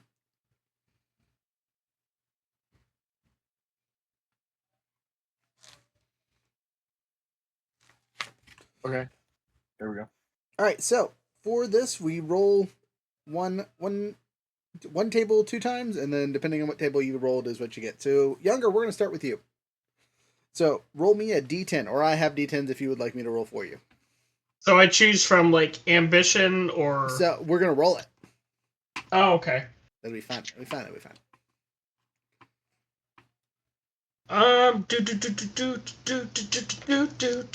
Now, as a note, if you don't like what you get, you can always change it. We're building the characters. I got a 3. A 3, that would put you in ambition. All right, roll me a D100 from ambition. D100. 64. 64 puts you in expertise. This character wants to excel in his chosen profession and constantly practices to achieve perfection. Alternatively, this character picks a skill or 2 in which to excel. You don't get any bonuses from it. It's just you are very, very good at brawl. You know what I mean? Yes. Dang it. That would be cool though. Where's my extra skills? I got All right. mad skills. What, tying knots? Whatever, you pick it. It's on you. All right, next motivation. Another D10. Another D10 for an extra motivation? Yep. 0. That's a 10. Roll once on each of any 2 categories. What's that? What So- do I roll now? So you get to roll. I'm going to make you pick from the other 2 categories. Since you already have you get an extra ambition. So you have 3 instead of 2. Congratulations. Okay, so what do I do? So next one, roll D100. Okay. I got a 27. Your ambition is non-human rights. The character fights for the rights of non-humans in very xenophobic rule of the Empire. Okay, just a sec. Motivation, ambition. What is it? Non-human rights. Non-human rights. So, I mean, that kind of makes sense. He's a Wookiee. Yeah, I should have the right to kill all these other people. Why are they just like all these other animals that I'm killing? All right, last one is a specific relationship. Go ahead and roll me a D100 one more time. 11. No, sorry, 31. Comrades. This character shows loyalty to those he serves alongside. This What could did be you the say? entire current. Your comrades. You're loyal to your comrades. Okay. Sorry, I got food in my mouth. In my mouth. In my foush. Food in my foush. Comrades, loyal. Okay. RJ, are you there? Should I roll mine? I don't even remember what my expertise. That was the first thing. So you have expertise, non-human rights, and comrade loyalty, or just loyalty to comrades, whatever. All right, I rolled a 6 and a 6, which I have 2 causes I'm fighting for. That's dumb. Let's see what we got here. 8. So religion, spirituality. All right. And no, there's no way I just rolled 8 again. I guess you're really good at that. A very religious character apparently. We're gonna the most religious. You're a zealot. Just what? I gotta find the Bothan religion for some reason. All right, noted. Oh, superstitious pilot. Come on, tell me that's not a great roll. That's amazing. Space Krakens. All right, second motivation because I rolled literally the same thing both times. So I'm gonna retry it from the beginning. No, you should odd 8. Look, you have 3, I have 1. That'd be way too funny. You just no. Anyway, I rolled cause again. If I roll another 8 or anything under 10, we're gonna throw the dice away. 0s, baby. You said you're throwing it away. No, 0s, so 100. Or 0. Support the Empire. This character actually supports the goals and methods of the Empire and does advance to advance its cause. They'll defend the Empire in conversations and may actively take up arms in its defense. Huh. That's not very fitting. That's real opposite vibes. High tier religious. So you should just be a zealot. All right. Anyone else okay with me only having one quote unquote motivation? Your motivation is to spread your religion across the galaxy. Motivation is religion. Crazy. But space Catholicism. That's amazing.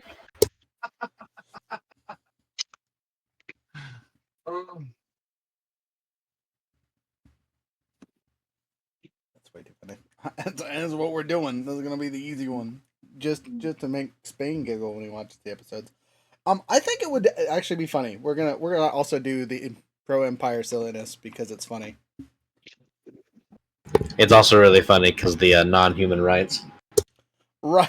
Just gonna argue with you guys the entire time. No, you deserve it. What do you mean? I'm a Bothan. Bothans are accepted. You Wookiees are weird. I'm not weird. I shaved this morning.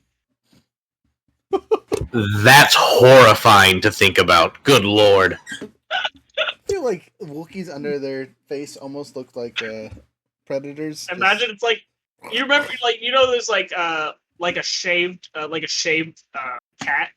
Mm-hmm. Like that.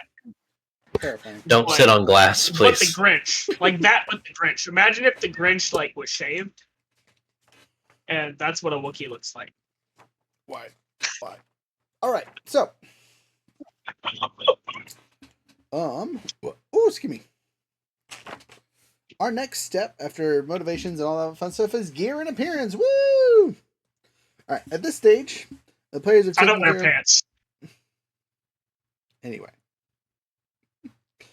Players in Edge of the Empire receive a budget of credits depending on their starting gear before the gameplay begins. This gear budget is 500 credits. Now, you could have also taken the extra credits that you gain from the extra obligation, but we'll get into that in a second. And you guys are able to spend it as you see fit. And then after that, it's physical description of your character, so height, weight, skin, scales, hair, tattoos, scars, your personality, and all that. And last but not least is selecting a ship, and we will do that as a group because that's a whole different cheat. But let's get into our gear that we all get to start. So let me scroll over here to find it. You say to start with 500 credits, Rod? Starting credit is 500 credits, correct? So if you take the plus 10 obligation, you got 3,000. Correct.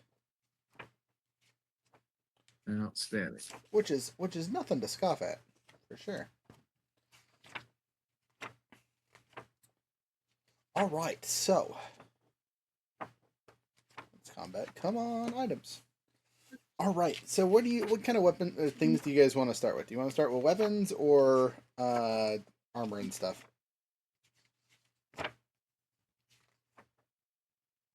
I want to know how much any of these things cost because the wiki does not say jack.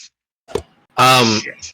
So I said, I don't know if you guys heard me last time. In the chat for this, I posted a link that really helped me get all this together. It's an SRD. It has like all the core stuff as well as some of the extra stuff, and it has all the prices, your defense, your soak, everything like that. How long ago did you post this? Today at 9:30. Yeah. So only like an hour ago. Yeah, when we first started, he posted a couple links. I have a list of the actual Epic Sage chat? No, in our group chat. I was just there. I didn't see it. Should be down at the bottom. I'm at the bottom. It said, "Oh, there it is. It just appeared on my screen just now." Yeah, it just appeared. It just showed up an hour ago. Listen, I'm not shitting you. To be fair, it showed up at 2:49. I put it in the. Hey, don't call a man a liar. He posted an hour ago. I should have put it there first. I didn't think about that. But in Epic Sages and like the room chat, it's there. Starting obligation. That's what I see right now. Epic Sages room chat. See? Yeah, it'll be the same link. It has like the whole website, and then there's like a scroll bar to the side. All right, team. Who wants to wear armor? I will. I'm gonna go with armored clothing. Okay, armored clothing is 1,000 credits. Yeah, it is. That's expensive. But it is. It gives you a defensive 1, which goes into both categories, which is nice. Yes. Mm-hmm. And then and one these plates are mostly undetectable as long as the clothing is reasonably bulky. An average perception check detects that a person's clothing is plated.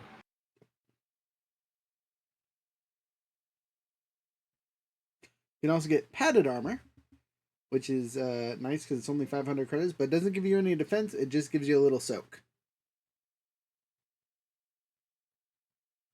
And then the other basic one is your adverse environmental gear is 500 credits and gives you 1 soak.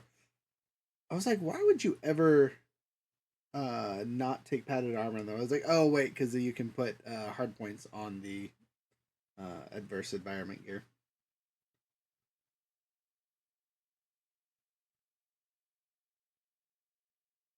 Well, unless you're going heavy battle armor, armored clothing is what you want to do. Yes, it is. It is the most balanced, but it does take up 3 encumbrance. Aha! Equipment. Did we go over encumbrance for you guys? Sorry, I should probably explain that really quick. That's not real. We don't deal with that. No, in this one it's actually important. So, sorry. Characters have an encumbrance threshold of 5 plus their brawn rating. So, for the Wookiee, you have 8. For everyone else, it's probably 7 or 6. For what? Your encumbrance threshold. It's brawn plus 5. Oh my gosh. Where Which do is I weird even- because I don't remember seeing it on the character sheet. I also don't remember seeing it on the character sheet. But that means nothing. You know why it's not there? Because it doesn't matter. And the game masters know it doesn't matter. Wow. Tell me about it.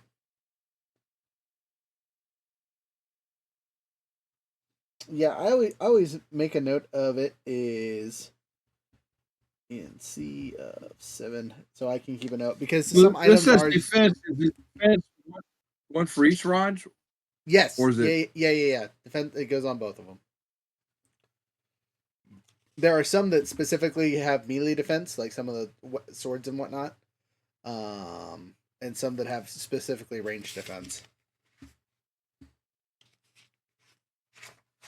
But anyway, all right. So that's armor for everybody. Do you guys want to do gear or weapons next? Weapons, probably. You know how much gear you I can want to have. do weapons personally. Okie dokie. Let me make a note because I'm not completely dead. I got that 3. I wish cent that bill. these items had pictures associated with them. They And do. it is a effing crime that they don't on the wiki. Yeah. Well, that's the downside of the wiki and not having the book. Okay, so do you guys want to look at ranged weapons or melee weapons? Let's look at real weapons, the ones that are in your hand. Okay, so the melee weapons, you have combat knives, gaff sticks, force spikes, a lightsaber, which you guys cannot have, trench gens, a vibro axe, vibro knives, and vibro swords. Those are the basic ones. If you're looking on the wiki, I'm sure there's 4 billion more because there's a whole bunch of supplements with other weapons. Yeah. Younger, since this is your speciality or whatever, what were you looking at specifically? Just like I gotta click onto our video chat in case I need to actually see you. Okay. So the thing that I was looking at is, can I see, like, can you show me the book right now on the Sure. screen? Is that an option? Yeah. So that I can be like, that looks cool. And how Yes. much does it cost? What are you Okay. looking for? What is a Rick blade? Is that an option on this or no? I don't have a picture of it, but it is an option. Okay.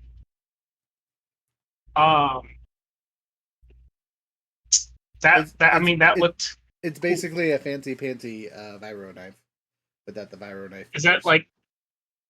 Is it so it's like a dagger rather than Yes. a sword? Yeah, it's Okay. it's definitely a knife. If I remember correctly, it has the concealable property, and it makes people bleed. It has a cumbersome property. Oh, so it's big. Yeah. Okay, sorry, I'm thinking the wrong one then. Okay, so I mean that's pretty expensive, and it looks like it. And then there's a vibro sword, Vibro sword is pretty standard, but that's expensive, so I don't have it. Molecular stiletto. No. Yeah, so I'm so poor that the only thing that makes, I think, any sense is the Rick blade. Okay, how much does that cost? $400. Apparently, it has a really high rarity, whatever that means. That means it's really hard to find. But because you're an outsider, you could have picked it up on your travels. So I will 100% allow you to pick that up. Unless there's some crazy something or other about it. But like you got it. I know nothing. Okay. That's fine. Veerling, what did you pick for your weapon? I went with the Vibro Rapier. Oh, It is fancy. 1,200. Yeah, I know, right? Oh, so you definitely betrayed us for that extra obligation so you could afford your weapon. Oh yeah, it's fine. It's good. It has defensive 1 and pierce 5. That's rude. Yeah, right. It's and that's just melee defense, right? Correct. Yes. Okay. Yeah, I don't remember what gives range only defense. I think some of the Skills. I think the skills are what do it, because if it just says 1 defense, it's supposed to be both of them. If I remember, unless it specifically says melee.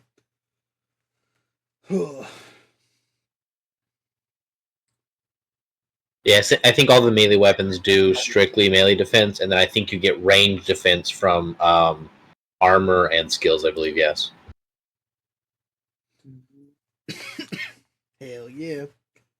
Just in case you guys care, I'm just straight up taking that blaster pistol. Because that's what I have the monies for. I don't know what the downside is besides it's slightly more expensive than the regular blaster pistol. I mean the light pistol. Yeah, that's the only difference is 100 credits. So, I'm gonna take just the blaster. Pew pew. Why does the truncheon have such a high crit? And what does crit mean in this game? It's a real question. So, that's extra damage it does if it crits. That's crazy.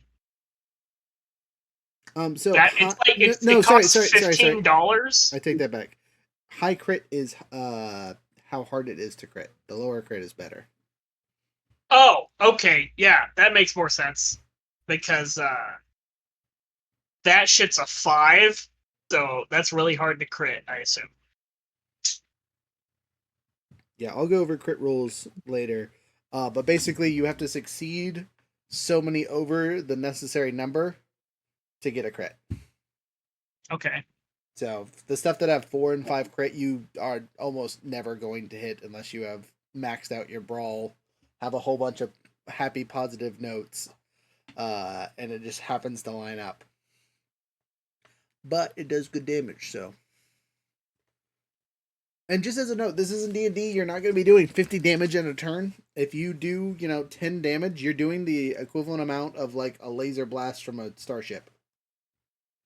Jeez. It's a funk. I mean, to put in perspective, in Edge of the Empire, lightsabers do 10 damage flat. Right? So, if you do 10 damage somehow magically between stuff and things, you've done as much damage as a lightsaber can do in a swing. Which is straight through whatever, so exactly. Let's see. I mean, most damage you guys are going to be doing is 2 and 3 and so on and so forth. Like for the melee weapons when you're using it, they're pluses because you get to add whatever your brawl is or brawn is plus the melee weapon. So for you, sir, having a +3 force pick would be devastating. This is crazy. Rick Blade, the traditional melee weapon of the Wookiees. Okay, you picked the right one then. Good job. That makes way more sense that you should have that. The damage from the superior quality is included in the profile. Nice. Whatever that means. I am tempted to pick up a slug thrower pistol just to be funny.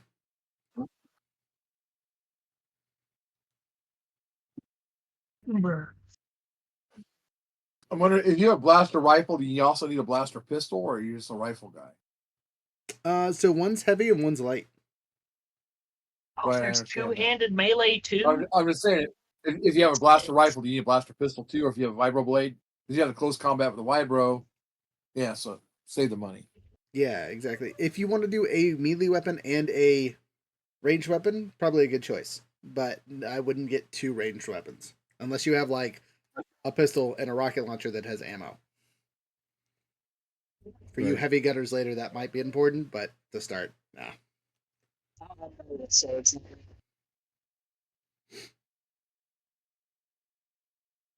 I have $100. Man, why are vibro axes so expensive? I just want to chop people up. I want basically a lightsaber that's an axe, but I don't want to pay a lot of money for it. Did you ask why vibrators were so expensive?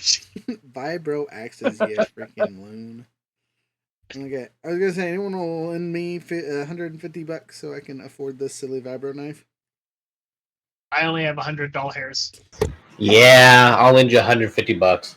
Do you have that much extra? Oh yeah, I'm good. Yeah, no, I still have 550. Damn. Okay. Do you want to go over any Man, gear or people are anything? just giving away money. Just Okay, make a note on your character that I owe you that. So like first time we get paid, it comes out of my fee and goes to you. Right. But going back to gear, because that's the last thing that none of us picked up. I assume you guys have spent all your money on weapons and armor instead of cool other stuff. No, I saw like 850. Oh, jeez, you rich Credits. people over here. Okay, well, do you want Well, comics or poisons or detection devices or medical devices? Do you want to have a cyber? You can't afford a cybernetic. Do you want any kind of recreational or entertainment pieces? You want some security stuff? You want some tools, some survival items? What do you So think? if I buy a comlink, I'm the only one I can talk to myself. So it would allow you to talk to other people that have Always comlinks. over. No, What? but I mean, there's plenty of other characters in the Star Wars universe that have comlinks, right? oh my god. You would be able to always talk to the ship. So if I'm over flying somewhere, you could call me, kind of thing. So it's not a terrible investment for 25. Because they also have the long range one, and then they have the that is 200 credits, which is the equivalent of a cell phone, and then the handheld one, which is the equivalent of a walkie-talkie, and can only get within planetary. I just went with the handheld one because I can't imagine that we'll need. The long range. Yeah. Home base, send backup. We'll be there in 12 hours. Bitches. Detection devices like electro binoculars, general purpose scanner, Mhm. handheld scanner, macro binocular scanner, goggles, surveillance tagger. Those are all. Well, you can't get the tagger because it's restricted. That's an Empire only thing. You'll have to steal that. But electro binoculars is good because it gives you a little bit of vision. It ups your vigilance if you're doing vigilant stuff. Again, a lot of this is going to be for flavor than actual mechanical bonuses, but helpful. And as a note, some of this might get supplied to you guys depending on what missions you pick up and things you do. Sometimes So rewards isn't always money. medical. The med pack is 400. Holy shite! Yes. No, emergency med pack is Stim one. pack Regular is med pack 25. is 400. Yeah, med pack though gives you like a stim pack every day. Oh, It's super useful. so 2 stim packs. I mean, because I'm now I said I did 25 for that, so I'm at 2175 out of 3,000. Yeah, there's honestly none of the stuff here is bad. Like I'll probably pick up slicer gear when I get a chance because I have some tech stuff already, and that'll be helpful. How much is slicer gear on here? 500. 500. Whew. Spending. Someone stole my field dressing kit. That's crazy. Because I don't have it. That shit costs $300. Absolutely not. I have a beast call. It makes sense, hunting all these creatures. So I can just call random creatures to come over, thinking, "Oh yeah, we're gonna get the gone on," No, don't 250 say and that. Please stop. 75. Okay. Do you guys have all your gear and equipment? Where do we actually rent equipment at? First page has weapons. Let's Second see a page has a spot for everything else, basically. Does So what about a data pad or climbing gear? Would you use I have a that? data pad. I could get climbing gear. Yeah, If we need it. Man, for 800 credits, you can almost get a jetpack. I know, right? The Mandalorian in me was like, get the jetpack, and I was like, well, hold on, well, let's get paid first before I. Let's put some points in piloting. But also rocket boots, like Always a solid investment for land or space.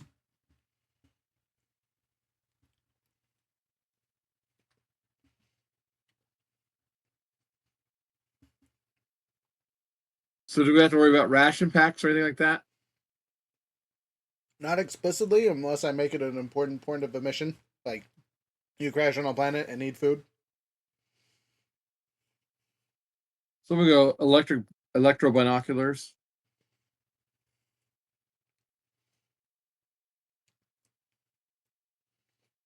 That's 250. So that's 2575. Okay, so I have 425 left. Also, as a note, you can use credits to bribe people and stuff like that. So if you don't spend it all, you might be able to use it in missions to grease some wheels. Okay, I think I'll do that. That'll leave me 425 for my credits. All right. Okay, time for the fun part. We get to pick your guys' starting ship. Now, the traditional one, because this is Star Wars and we can't not run around in the Millennium Falcon, is the YT-2000, which is your handy-dandy Millennium Falcon-esque ship. It's a big old kind of middle-of-the-road cargo cruiser. Not really built for combat, but plenty of space for stuff and things. On a plus note, I have that map printed out and ready to go because it's part of the starting kit. But I will open it up to the other options. The other recommended starting ones for you guys. Let me get to them really quick. Hey, Is what's up with this? I don't know. Oh, excuse me. Sorry. It's Y1300, not 2000. It's a totally different ship. Light freighter. The Wayfarer medium transport, which I've had other groups do, and I have maps for that one. It's a great little ship. Flies pretty solid. It's a big ship. Doesn't have great weapons, but holds a lot. Like, if you're going to be a cargo hauler, that's the one. And then last but not least is the Fire Spray System Patrol Craft, which is your Jango Fett, Boba Fett, Pew Pew. We're going into combat. We're a small group of people and don't need a lot of space kind of ship. But those are just the recommended ones. We can pick any of the ships that are in the ship list and go from there. If you guys have any Star Wars ones that you would recommend. The other option is we have individual ships. Like, we don't fly a group, we fly 5 X-Wings, essentially. Probably smaller than that, but you know what I mean. The downside is we aren't a whole bunch of pilots, so it doesn't really make a lot of sense for us to be flying multiple ships with multiple people. Because, you know. Guys, let's go with the luxury 3000 space yacht. Ah, yes. You definitely cannot afford that one. I like It's the a- idea, though. Option. It's also not really that great comparatively to some of the other things you get. No, it's not. But like, also, we could just fly in style. This is true. Let's see here. How many players do we have? We have at least 4 of us. Possibly, we should have 5, but one of us is going to be late, and we might have 6. Though, since neither of them have showed up this week, I have a strong feeling that at least one of them will not be here. But we'll see. Okay. Well, is there any ships that can't hold 6 people? Yes. Okay, then we can cut those off the list, right? Right. So, like, the Fire Spray, right? The Boba Fett ship, can hold 6 people just fine. So that's the smallest of the suggested what ones. page are we on here?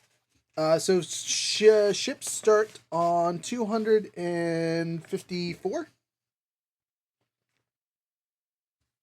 I think we should get the most expensive ship, and then we should sell it and get a cheaper ship and keep the excess credits. That's not how this is going to work, friend. It does if you just, like, weld off the serial number.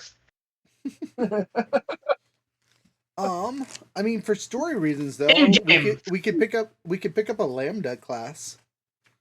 Because I'm so pro Empire. Again, the backstory for the ship is it was my possession, which is what my favor is from. You thought it was really cool. You were like one of those people who like drives around in real life in a Humvee because you're like, oh yeah, it's military grade. It's so awesome. It's so cool, dude. Yes. And we're all just like, the only reason we're in this is so that we don't get pulled over by your cop friends.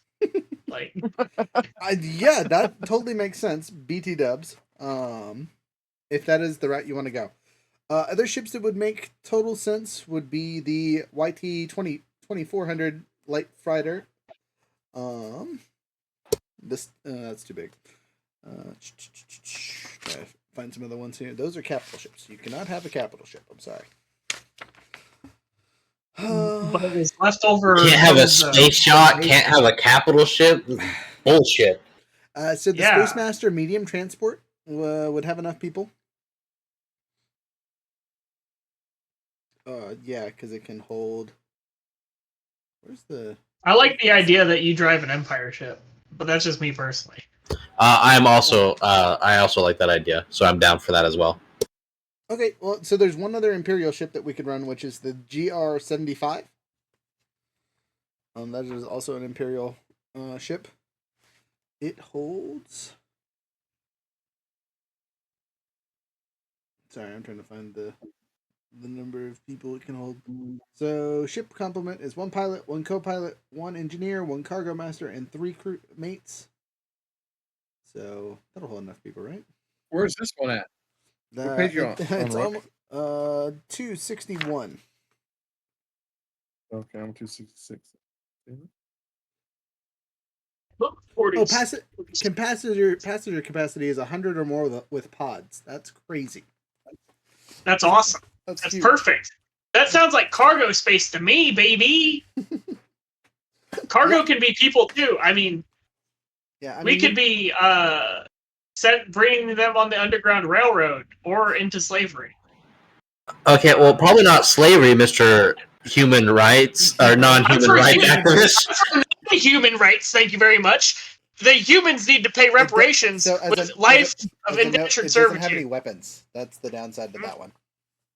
It's fine. We're not. We're totally legal friends of the Empire. We don't need weapons. We actually need them to escort us to these dangerous places.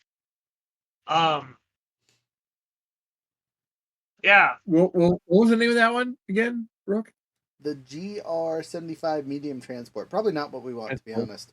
It's pretty big. The other one is the ILHKK Citadel class light freighter. It can hold up to 14 people. It's got pretty good stats. Don't mistake my non-human rights activist to be pro-human rights.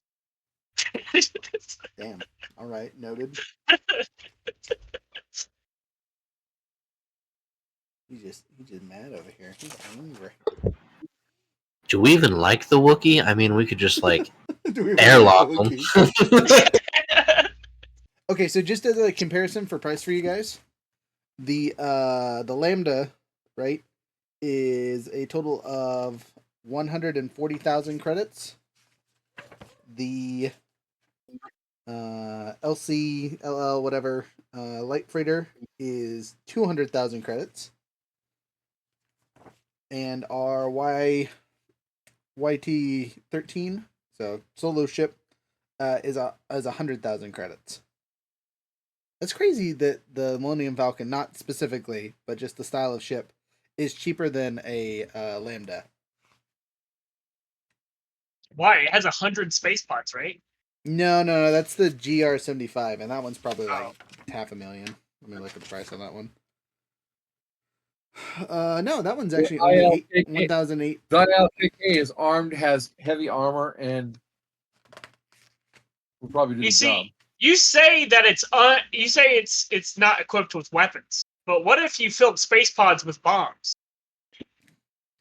That is and shot them at other ships? That is an option for sure. Anyway, so yeah, so I'm gonna take off this light freighter because it's much too expensive for what you guys are allotted. That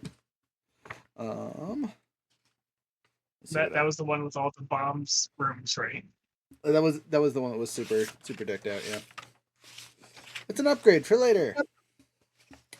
I'm trying to find the other ship that it tries to give you guys, and I feel like I am blind. Blind. All right, so the patrol craft BT dubs. Wow, they only cost 80,000 credits, so they're the cheapest of all of them. But they also hold the least amount of people, but they got the best guns. For the styles that we were offered, and then the Wayland one. Where are you at here? Cost wise is 120,000 credits. Has some weapons. Holds 6 passengers plus a pilot, co-pilot, engineers, 6 crew, and a cargo master.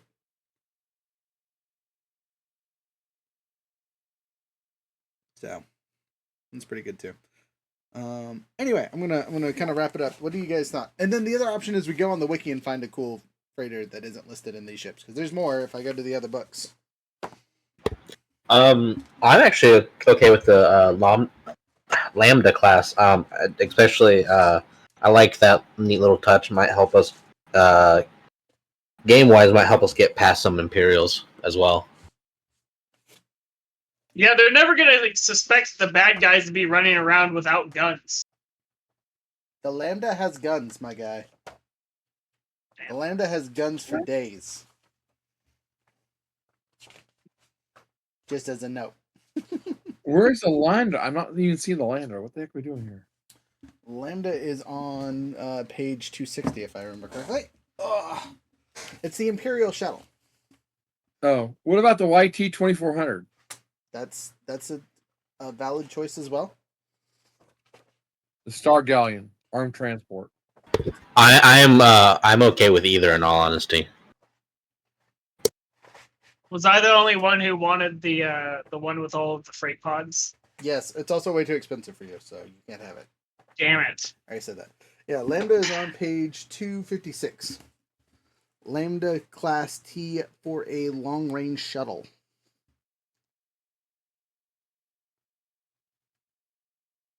Complement is 1 pilot, 1 co-pilot, 1 navigator, 1 gunner, 1 comms, and 1 engineer, with an encumbrance of 200 without passengers, and then a passenger encumbrance of 20. So you can hold 20. 1, 2, 3, 4. You can hold 26 people in the ship, max. I'm fine with whichever thing looks like Imperial stuff. Okay, I mean that's the Lambda. On a plus Bam. note, it has a Class 1 hyperdrive. And Goes fast. And then a backup Class 10.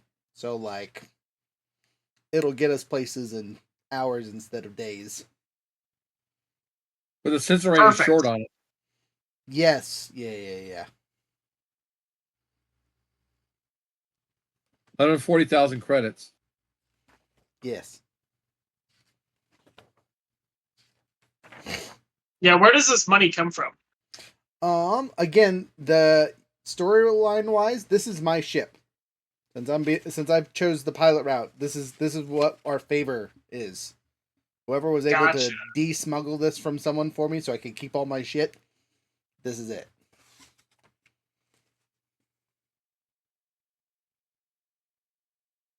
It has sentimental value to my character, so when it gets shot, I whine like a little baby. So you guys give it so sounds really familiar. I'm listening, RJ. Oh, Star Galleon is 1.5 million, so that's not going to work. Nope. But a YT 2400 light freighter has dorsal and ventral mounted twin medium laser cannons. Capacity is 6, consumables 2 months, only 130,000. 1 pilot, 1 co-pilot engineer. Sensor range short navigator, yes. Primary class 2, backup class 12.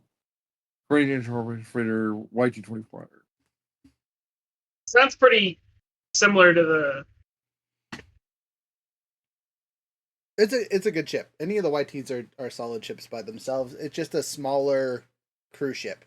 Again, it's great for smugglers and things like that because it has plenty of compartments and stuff like that. The Lambda does not have jack diddly for upgrades. It has 2 customization hardpoints, so you can't really change it very much. But it has two forward. 2400 has 5 hardpoints. It has 2 forward light blaster cannons, 2 for laser cannons, Aft retractable light twin cannons, and they're linked. So basically, all of its guns can also be hidden until you say, "Take, oh, hi ho, silver away," and they shoot with the Lambda. With the YT 2400, they're giant guns on the top and the bottom of the center pedestal. Still a cool ship though. Erling, do you have any comments on this one? The YT 1300 is actually cheaper than the YT 2400. Mm-hmm. But it's got -1 for the handling as opposed to 0 for handling.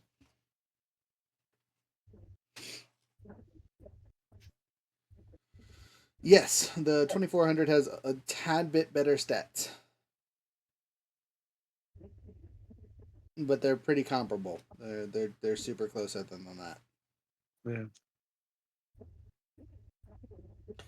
The 1300 has more cargo space and more hard points, so it can be customized better. What kind of cargo are we trying to be smugglers? Darn now, we haven't figured that out yet. Again, that's part of the next bit after we get past this ship. I feel like organ harvesting doesn't take up as nearly as much space as, like alcohol. And then we can do something like with the Lambda, if it's like something that's like smaller dosages of whatever we're transporting. If we're transporting big stuff, it would make sense to have a big ship. If we're transporting small things, Right. Well, Lambda has a bigger cargo hold. It holds more stuff. Oh, really? Yeah. Oh, the Lambda. I want a Lambda. It's got 0 for its handling. It's got 2 forward defense, and 1 rear defense for its shields. It's got 4 armor comparatively to 3 armor. I want these hyperdrives. That's what I want. I want to go fast. I want to get out. I want to leave. Go to the beach on Tuesday. I think the only thing that the Lambda doesn't have is customization. I mean, it's got 2 slots that you can mess with to upgrade it a little bit. Otherwise, it's kind of as is. Its weapons, though, are nice. I feel like it's a good starting vessel. If we want something different later, we could always, trade it and make you really upset. The Lambda? Yeah. 140,000. Yeah, so I mean, it's half again as expensive as a YT 1300. What? It's 40,000 more. Right. That's what I'm saying. The YT 1300. Gotcha. Yeah. Sorry.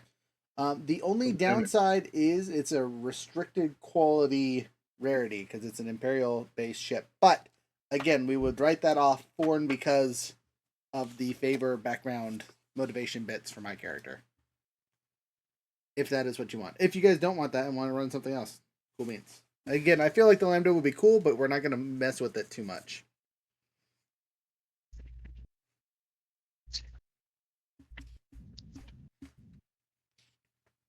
And in a fight, it might be a little underpowered. It's still got okay weapons, so it just doesn't have any heavy stuff. But, again, comparatively to the Wayfarer and the 1300, they also don't really have heavy stuff either. What are you going to name your Lambda? Damla? That's a really good question. James Dean. Or la la la la la bamba. What's that guy sing that? Ricky Valley. Called the Ricky. The Ricky. Ricky. We'll call it the Raft. What's your race again? Bothan. Call it the Bothraft. Bothraft. The Bothrafta. Bakra. We're calling it the Raft because it brought me to safety. Okay. So it is a Lambda.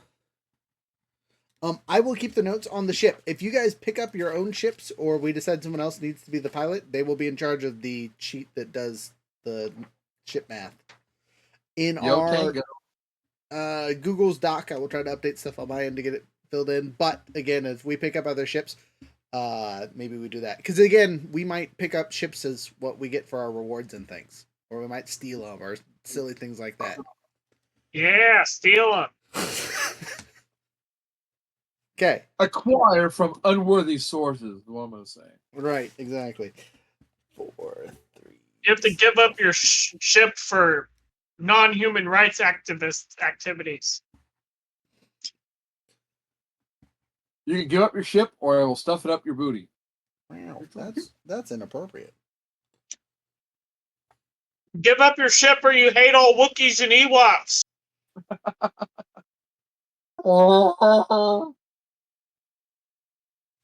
Why is the Wookiee just growling aggressively at everybody that walks by? Because it's Tuesday.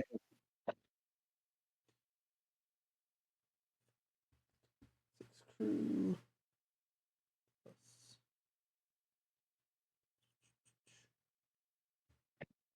This character's coming together, and it's funny. It's great. Sensor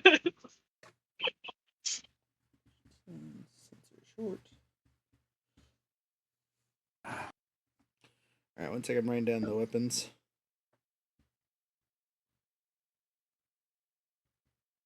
Have we heard from Spain lately? Yeah, today.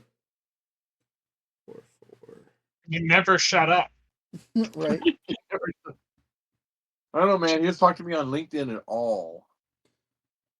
Oh, on LinkedIn. No wonder he's not talking to you. Talk to him about a real platform. Dang, tell him. Yeah, that's a respectable platform for old people, damn it. You have Discord. you probably have his phone number. Yeah, I do have his phone number. That's beside the point. That's wild. Can you Yeah, I explain- would never. What? It has 2 forward twin light laser cannons and then 2 forward twin light laser cannons. Yeah, it just has 2 forward light laser cannons. They just Maybe said it's twice. 2 on the left and 2 on the right. Okay, so we're getting the Lamba.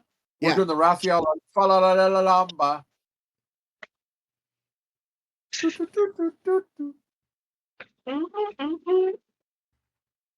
Soy Capitan. Soy Capitan.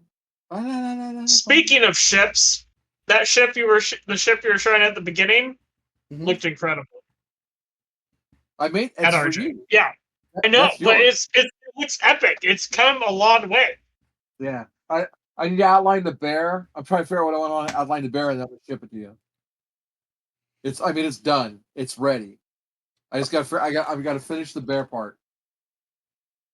All right, I've written the New ship California stuff Republic style bear. Well, you know. But So- I'm trying to decide if I want to do it in black or if I want to do a gold, or something. I can't make. Yeah. Now that we've done all the characters, we're gonna. I was hoping that the other Yahoos would be here by now. Would anyone be kind enough to jump into our personal chat and send them a "Hey, ETA" message for Freya and Iron? Younger man has it. Because I kind of want to wait. I'll do it. Name of the cool stuff and things to have them included. And in the meantime, I can explain dice. So, I'm going to switch my camera over to a couple different things. We're going to talk about a couple different stuff. So my face is going to go away, and you guys can click on my screen to make it bigger if you would like. Hey, look, there's my hand. Okay, so Veerling and everyone else, if you guys think of something that is important and pertinent to what we're doing, and I misexplained, please let me know. But let's get the dice. All right, the first one that's actually not included in anything is your D100s. They're used for a lot of the tables that we roll on, and sometimes they can use for tracking money. And at the beginning of every session, we roll a D100 to check your obligation for that session. So it's not listed in any of the stuff, but that's what it is. The other dice that we will be using throughout the campaign. Ta-da! There's 7 of them. They're mostly copies of each other. So you have your 3 sets of D12s, your 2 sets of D6s, and your 2 sets of D8s. Right? Starting with the D12s. This is your force die. Depending on the actions and things that you do, you can roll force die. For people that become force sensitive or are force sensitive, that's how you use your force powers and things. For you guys, we'll roll this at the beginning of the session, and it will determine your number of Force points. And these are your story powery points, whatever. They allow you to add threat or reduce damage, or not reduce damage, but reduce threat. Do major story plot stuff. Have good things happen, have bad things happen. You guys get to start with however many tokens you roll on your thing. So everyone gets a roll. I get 2 white. Hey, we add 2 white to the board, right? And so everyone gets their rolls. We get it up. I get to use the dark side points against you guys. I get to add threat and other things, make things more difficult, stuff like that. Whenever I do that to you guys get more light side points. Whenever you guys use the light side, I get more dark side points. Some things will have costs that cost 2, 3, 5, whatever points to do. And when you ask me to do something, I will tell you. Basic ones, though, are adding one of these handy-dandy blue dice to whatever your rolls are, costs 1, right? And me adding one of these handy-dandy black dice costs me 1. But yeah, that's the force stuff that we will be using slightly. To talk about these dice here. Let me pull up the official page so I don't call them by the wrong names, because then I'll feel dumb.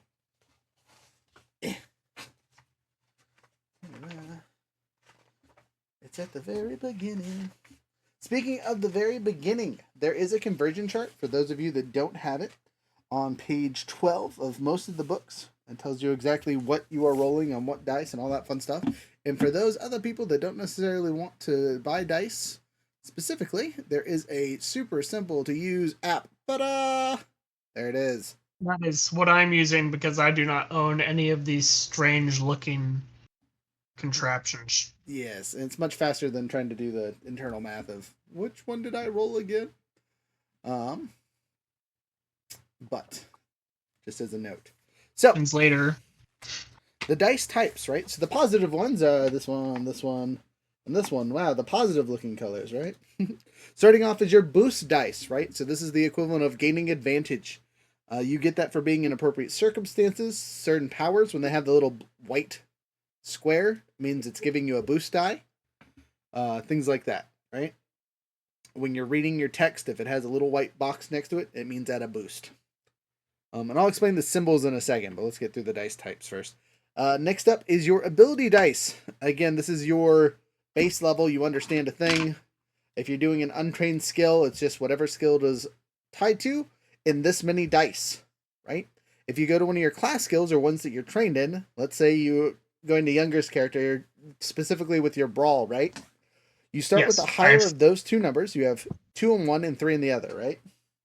I have 3 brawl, and then I have 1 point for my career. My career grants me 1 point. Okay, cool beans. So, when you do a brawl check, right, before you get any of your negative dice, you start with 3 of these, right? Except for then you get to replace one of them with one of these yellow dice, which are called proficiency dice, right? And they're just a better version of these bad boys. And if you had 2 brawl points and 3 bronze, you would replace 2 of them. You don't add them; they just kind of. Gotcha. Right? Because my melee's has 2 of the other points. There you go. Okay. Okay, gotcha. Now we're doing these dice here. This is your setback dice. Again, force powers determine it. Some of the skills do it. A lot of your checks will determine setbacks. If you're trying to do difficult situations, I, as the storyteller, can be like, add 3 setback dice or to whatever you're doing. Then there's difficulty dice, which is your regular challenge rating of dice, right? These are the things that you have to have more good points than bad points to succeed, right? So let's say you're trying to punch someone right next to you. That's an automatic 2 purple dice, right? That's just the rule for melee is you get 2. But he's wearing... trying to think of the appropriate thing he would be wearing. He's wearing an item that gives you a little bit of a setback. Some kind of stupid headpiece that is just like in the way of you punching him in the face. So he's going to have one of these. You're going to roll one of those. You're going to spend a force die. Boom. That's your roll. You roll the entire thing together, right? And then things cancel out. So the little explosion is a success. And the little triangles are threats, which these blanked out, so they mean nothing. You get 1, 2, 3, 4 advantage. and 1 threat, so one of those cancels out, and then you have 1, 2, 3 success, and I'll explain what that means later. But for like rolling a thing, you would have won by far, and it did really well. That was a really good roll.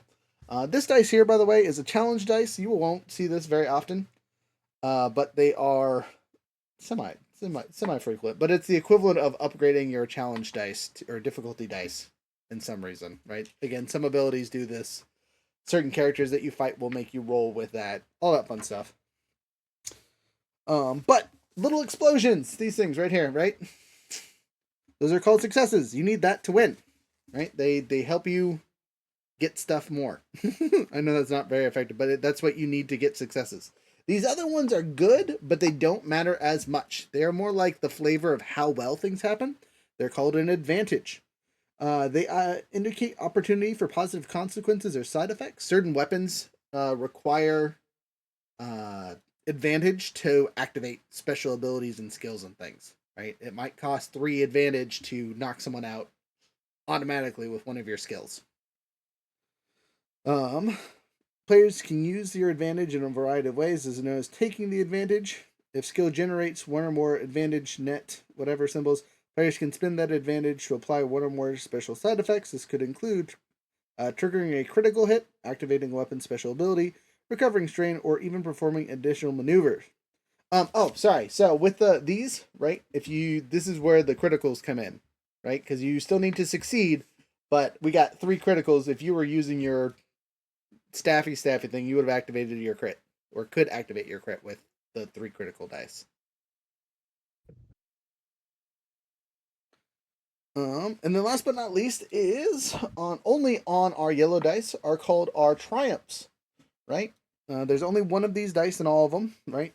And a triumph is a powerful result indicating a significant boon or beneficial outcome. Each triumph symbol provides 2 effects. First, the triumph counts as 1 success, and in every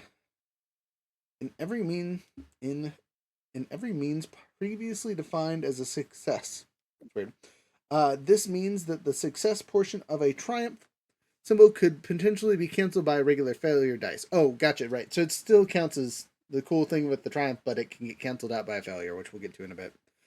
Secondarily, each triumph symbol can be used to trigger incredible potent effects. 2 common uses are to use it to automatically critical with it. So if it rolls up, you can auto crit with it. Or activate a weapon special ability automatically. So like it activates.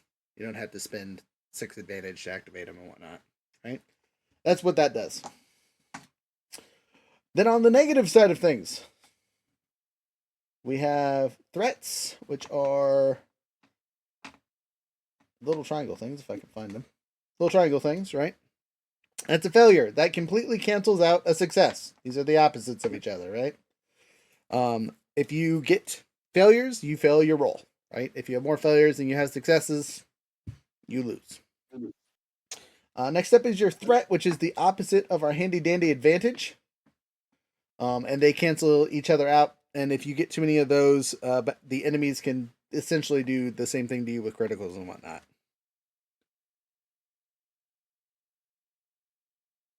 And they can also add on, like, let's say you roll, again, 3 threat and only 2 advantage. Next round, I could throw a setback on you for the cost of however many extra threat you got. You can also use advantage, I forgot this one, to add boost die to your next roll, or to someone else's roll. And then last but not least, on the giant red thing, is our critical fail. That's not what it's called, actually. There it is, bam. Is our despair.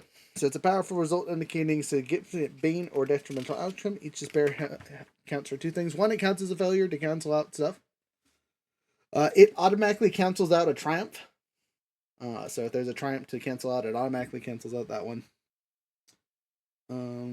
Secondarily, each despair can be used to trigger potential negative effects. They're used to indicate weapon has jammed or run out of ammunition or spirit, all those fun things. I kind of get to be mean with those ones when we roll them up. Easy peasy lemon squeezy. Let's see here. Yeah, so for difficulty challenges, you know how in D&D you have to roll a 17 or higher? Instead, when we add making you do tasks and things, we just assign our difficulty dice. We just assign these, right? So a simple task doesn't have anything whatsoever, and you don't have to roll for it, but you can if you're trying to gain advantage. Some tasks are just easy. It's a single die. Most tasks are 2. Punching people in the face in combat, 2. Stuff like that. Shooting people at close range, 3.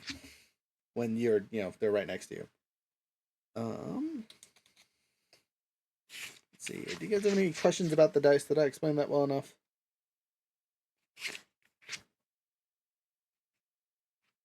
Yes, no, maybe so. I think I've absorbed as much as I can without actually doing it. Okay. Yeah, I mean, a lot of this is just kind of, I will explain your dice pool when you need to roll it, and you'll kind of get it from then on out. RJ, you good? A question in regards to it, though. Yes. So, for example, if I wanted to make a melee attack with my Rick Blade, Okay. it says that I have a passive ability with the Rick Blade that's called Superior. Okay. Right? And the superior weapon grants automatic advantage on the result. Yes. But it says that it's already included within the weapon itself.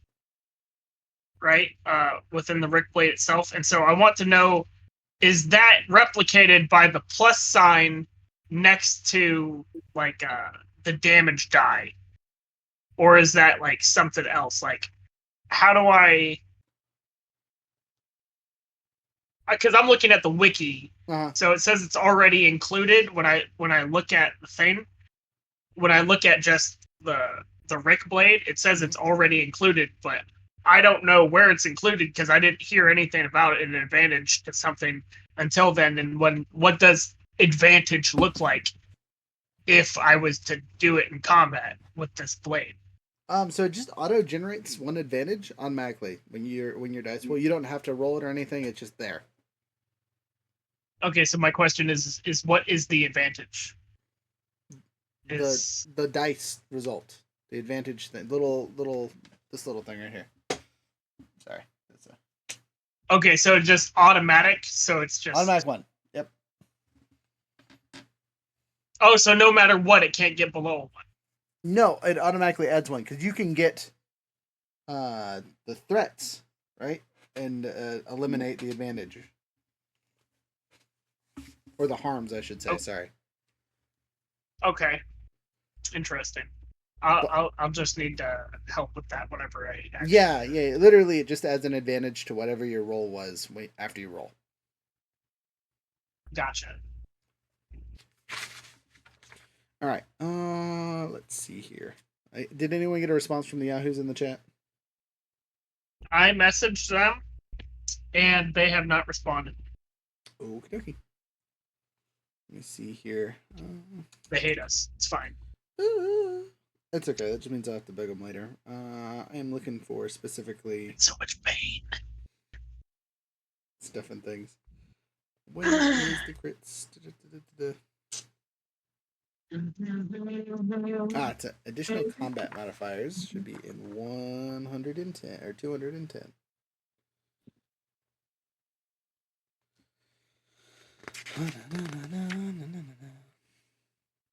Okay, we'll go back to that in a second. Not worried about the range bands yet. We'll get to that shortly.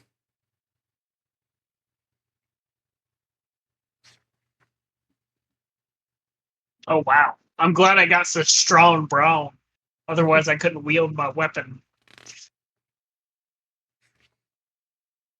That would be important for sure. I mean, considering it's for yeah, its baseline is 3. Yeah, okay. And Wookiee baseline is 3. That makes sense. All right. So that didn't tell me anything. Gosh dang it. To the appendix. Oh no. Are you sure it hasn't been removed? No, it's definitely in there somewhere. If I could spell to save my life. We gotta surgically remove it. Chat. Crit hit is on 243. Gotta surgically remove your face, you jerk. Uh. I have a face only your mother could love. Ah. How dare you say that? Alright, so critical hits. On occasion, a lucky, well-placed shot or collision with a particularly large or dangerous object does more to a ship than bounces off harmlessly. Now, why is this just for ships criticals? Gosh dang it. Ship critical. Ship Yeah. criticals. Ba, ba, ba, ba, ba. Excuse me. Holy shit. That's crazy. That's crazy.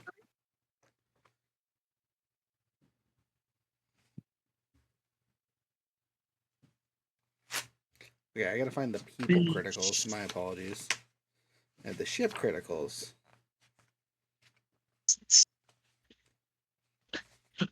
It might be in like regular combat. Yeah.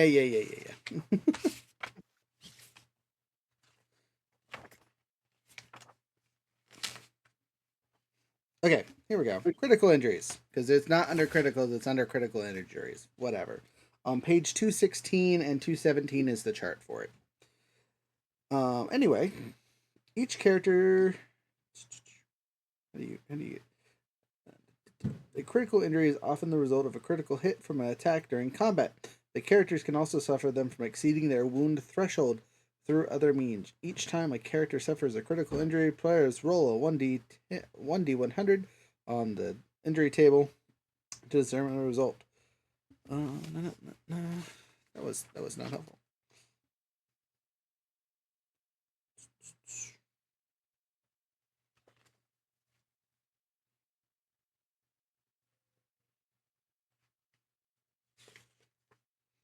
On a plus note, I have another dumb question. Uh-huh. So, could a character, mechanically wise, wield two weapons? Yes. That is Okay. the thing. It all it does is under 2-weapon combat, it adds 1 extra difficulty dice. Okay. Okay, interesting.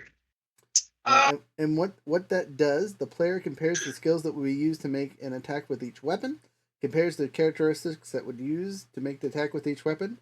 He takes the skill that has the lower of the 2 ranks, the characteristic that has the lowest ranks, and uses the skill and characteristics to assemble his dice pool. Very possible that the ranks, either skill or characteristics are equal, and in that case, they can use either. If both checks would be the same skill or characteristics, simply used as would be. Let me see. I'm trying to see the benefit. So what if a character had 2 weapons when and attacked with only 1 weapon? When right? attacking with 2 weapons, the character must be wielding 2 weapons that they can each be reasonably held. Blah blah blah. So like I'm gonna ask from this perspective, right? So as a Wookiee, apparently the Rick blades are the normal weapons, and some people fight with 2 of them, right? However, if I say, "Hey, I want to attack, but I want to attack with 1 weapons," do I not incur correct the difficulty dice? Okay. Yeah, and then it has a specific ability, right, for these weapons that's called defense. And for each weapon that you are wielding, you get a +1 to your defense. So would I then still get a +2 to the defense? Yes. Of melee combat? Because you were still wielding them, yes. Alright, so Gotcha. To make the attack, they perform a combined check. First, the character denotes 1 weapon as the primary, then makes the combined check. He will be attacking with his weapon. He then determines that the skill and characteristics he would use upon making his attack with his primary weapons, and the secondary the other. Blah, blah, blah. Finally, he determines the target. I'm trying to read the rules to see whatever.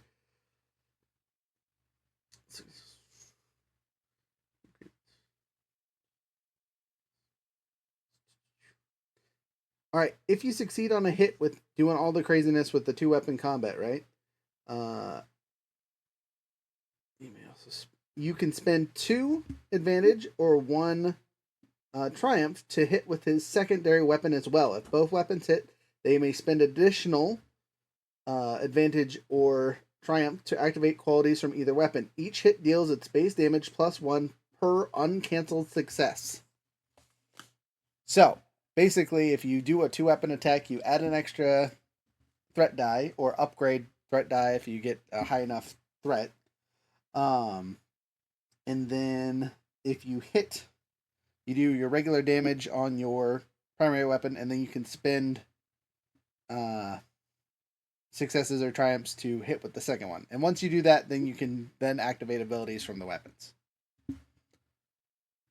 Okay, so you can't activate the defensive posture until you've activated the offensive version of it.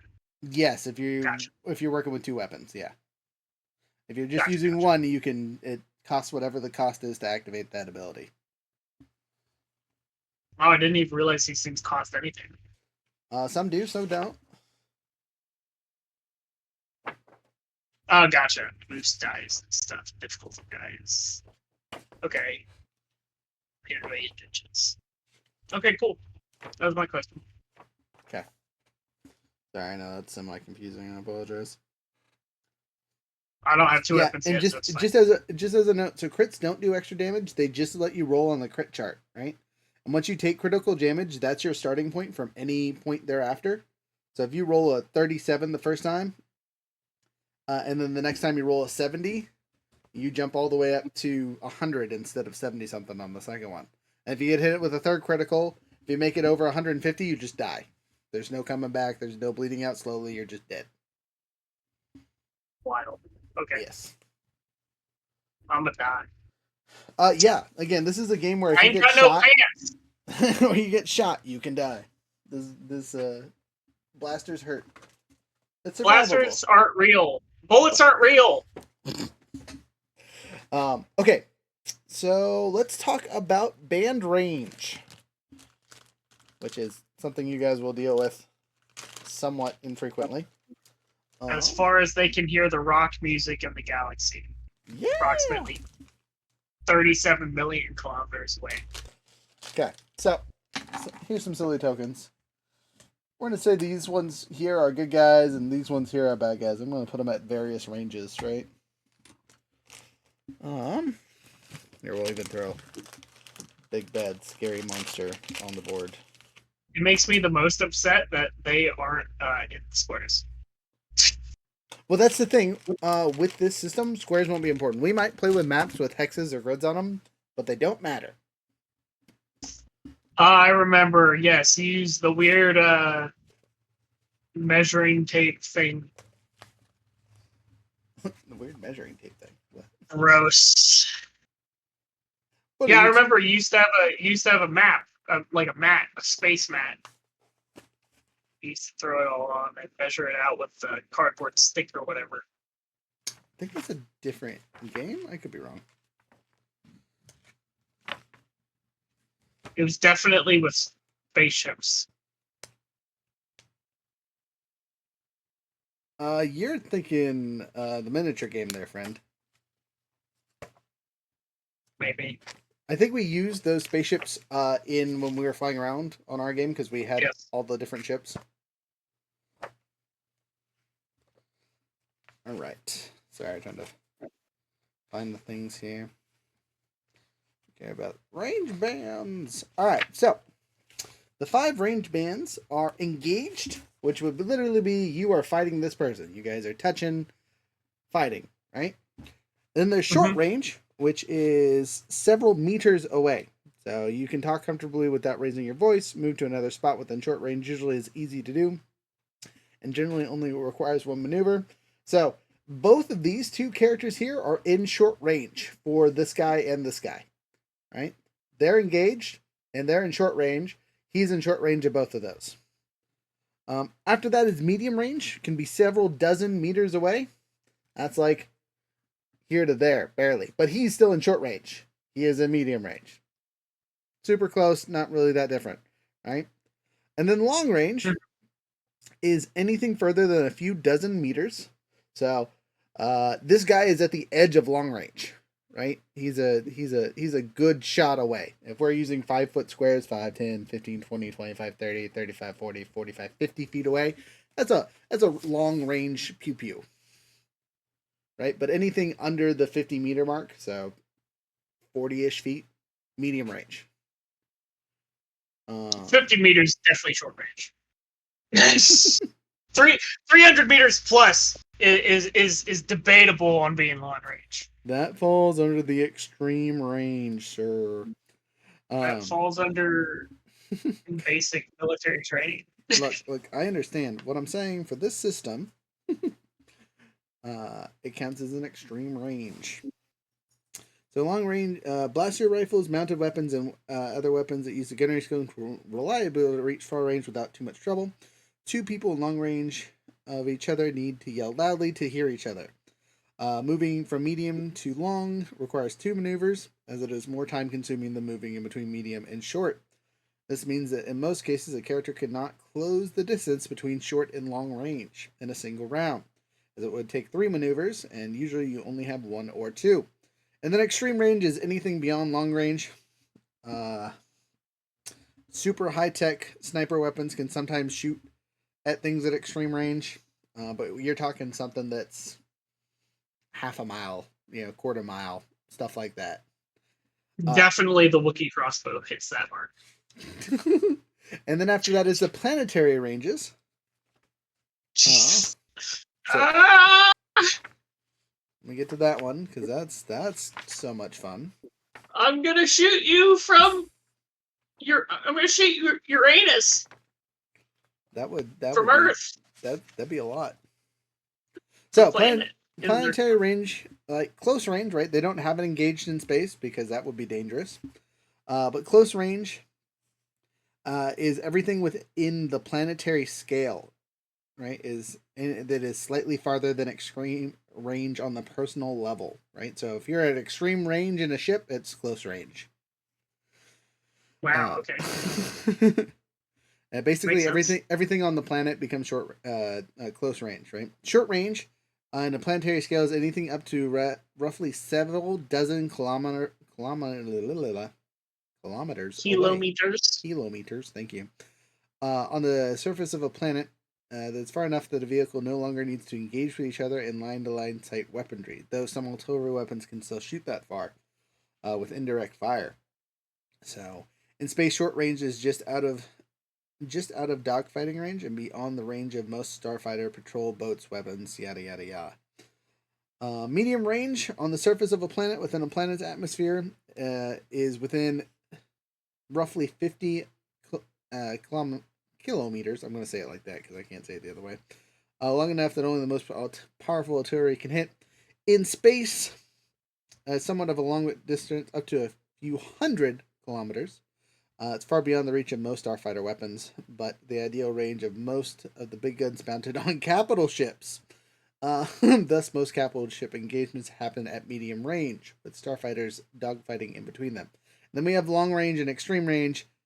Literally, if you're at long range, you're a planet away from each other. It's from 100 to 200 kilometers away. Engagements never happen at this distance. But some of your scanners and stuff like that. 200 kilometers. That's way shorter. That's got to be way shorter than planet distances. That's got to be like. I don't know. How far is that's on planet? On planet. In space. Yeah. It can be up to several thousand kilometers away. At this point, engagements between ships become rare. Only the largest capital ships can even fire that far. And an extreme range on a planet's surface is the far edge of the vehicle scanners, far enough that the weapons cannot hope to reach. In space, the extreme range likewise beyond the range of almost all starship weapons and cannons. Those mounted on capital ships at extreme range, opposing ships still jockeying for position before engagement. Basically, if you're at extreme range in a ship, don't worry about it. You might be able to get seen, but that's about it. Okay. Trying to think of anything else that we need to go over. Okay, so critical hits on ships do component damage, kind of in the same way that you can do stuff to people, where if you take 45 on the first one, you start at 45 for the next one until you explode in little tiny pieces. But you can also fix them if you have the appropriate crew and whatnot to do so. Depending on how bad they are is determined of how hard the skill is. And then it has all the component types and what breaks and all that fun stuff. let's see here. Let's talk about silhouettes. We didn't really talk about that too much in our things, but it's the size of stuff.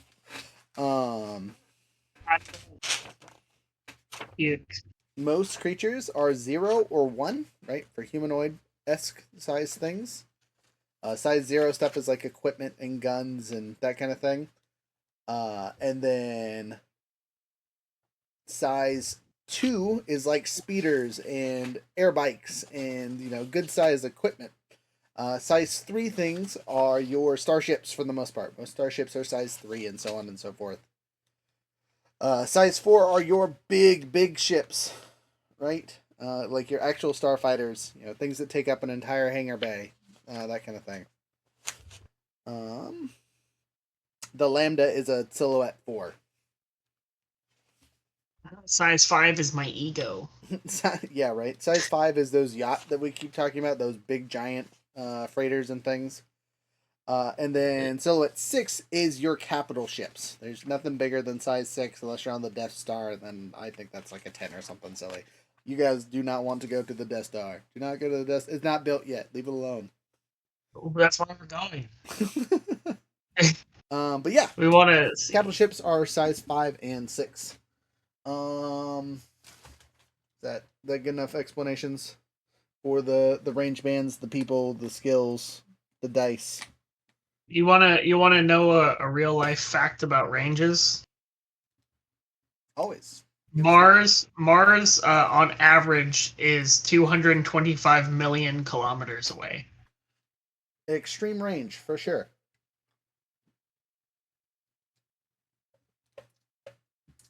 That is all. That is all. Noted. All right. Where's my dice? That's not it. That's a different bag. All right. So, what else do you guys want to go over? What do you think I should cover? Is there something you guys feel like I'm missing terribly? Yes, there's the one huge component that is missing. Yeah, what's that? And it is why are we all here? Oh, right. Yeah, sorry. I was still waiting on those other Yahoos to show up. Yeah, they're dead to me. They didn't answer me. How dare they? We'll fight them later. Okay, well that just means us four, get to decide a lot of the stuff and the things for us. So this is where we'll use this note. Now this sheet here will be manned by one of you guys as we play and do things. Can you flip that the opposite direction? I 100% can, and I will. Better? Yes. Okay, so this will be ran by one of you guys. If you guys do it digitally or physically, it doesn't matter to me. But on this sheet is where you keep track of your coins for where the session's at. I might do that on my end just so I have the track of them. But you guys are also free to do so. So what this one covers, right at the very top, is our base of operation, where it's at, what it's called, who it's for, our obligation level, our group obligation, which we will determine shortly. What's underneath that? And then group equipment, right? So our notes for who has what we share, that kind of thing. So first and foremost, what do we want to call our group? Because I'm going to run by. You guys can keep your group name, but I have 2 scenarios for you guys as Criminal Syndicate Yahoos. To choose. Furbies. You guys want to be the Furbies? I want to be the Furbies. There's a bunch of Ewoks here, supposedly. No. We're scary. I was going to say, Giga is supposed to be an Ewok. That's what he wants to be, because he's going to be late a lot, so his character concept is his Ewok is just asleep in someone's backpack all the time and wakes up when he shows up. My backpack. I'd like to imagine I carry him around like a backwards what do they call? I've seen them things hop in front of my rifle in Australia. Kangaroo. Oh, that's cool. Kangaroo. Okay. A Yeah. Joey? Like kangaroo pouch. Yeah. A Joey, for sure. Okay, so group name for us, just as a side note, and then we'll get to our deciding what style of story we're telling.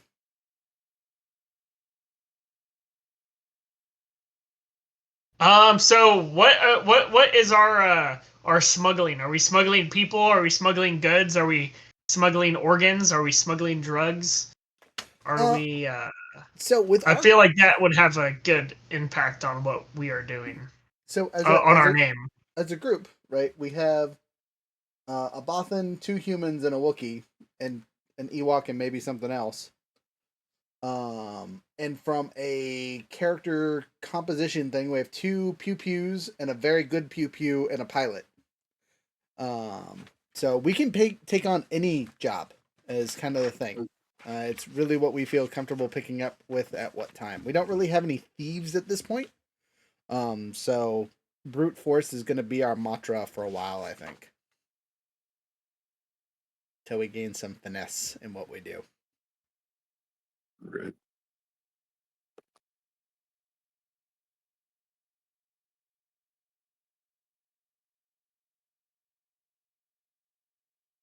RJ? I got it. I got one. I got it. I know what we could be. We could be the Forgotten. Get it? FURRGOTTEN. The Forgotten. Okay. Noted. Or Any forgot him. Got him. I like that one, but I actually like that one way more. But any other suggestions that aren't furry related? You know, weirdo. It's not furry related. It's fur related. I'm ferocious. We are the ferocious burrow.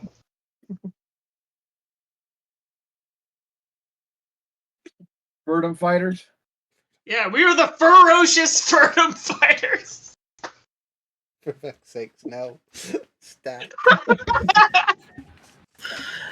The Forsaken. That's what I said. Yeah, okay. I think the best one was the Forgotten. Forgot him. Can it just be the Forgotten, not spelled fur? Yeah, FURR. It has to be. FURRGOTEM. Forgot him. I love it. All right, Please. so our location. All right, so I'm gonna pull this up on the other screen. The you guys can't see it, but everyone who's watching can. So we're pulling up the map of Star Wars stuffs, and there's a lot. The galaxy far, far away. Yeah. Never actually seen this map. This is completely foreign to me. I've seen the movies, and I don't have any recollection of this. Okay. Well, in the books, it is. It's at the There beginning. you go. I always forget. Assuming I can read. Well, you don't really need. You just kind of need to see. I mean, if you can't read, we're gonna have so many other problems in this game. I've just been faking it this whole time. Went to work and they were like, make an assessment on this. And he was right. He was right. Okay, sorry. Let me look for this silly map. How dare you, sir? All right, I'm going. Oh, here. Our teammates are gonna hate us. All right, 224 is my assumption for the page of stuff where it is on. I'm checking currently.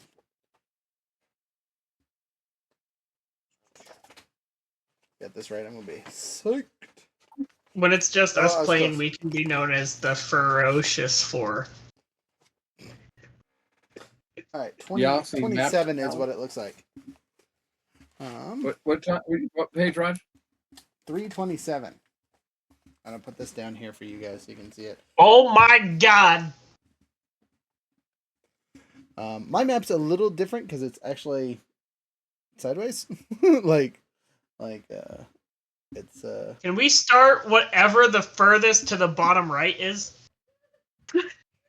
Jakku. I don't like, know. way I over can't here. read it. Oh, No, on so- the very opposite of your hand. there. No, like directly straight to the right, or more. That the first, yeah, that one, whatever that is. Okay, so It's in wild space. Why you gotta be like this? I'm just asking. So the farthest disconnected looking thing from here is it? Oh man, what is that? I can't read. It's so hard. Smugglers Run or Nanos?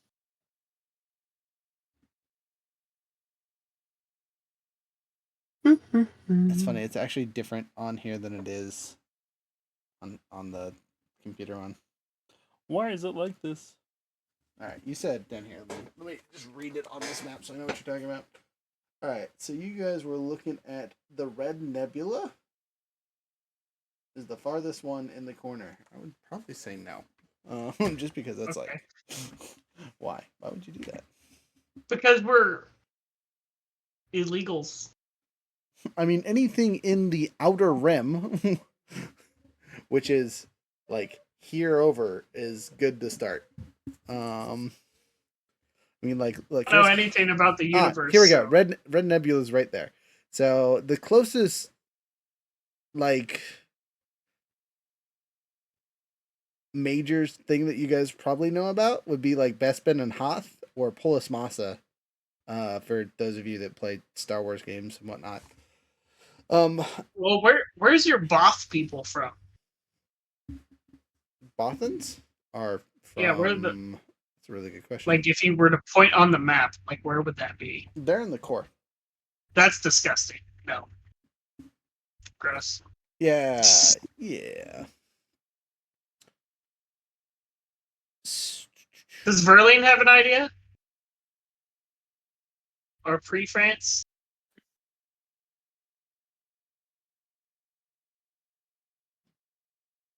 Is it funny that a preference is spelled pre-France? I don't think that's a coincidence. Anyway, so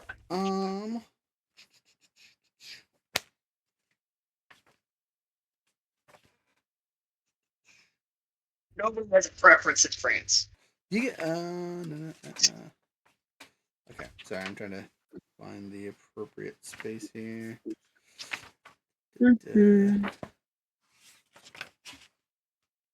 I'm still looking for Bespin.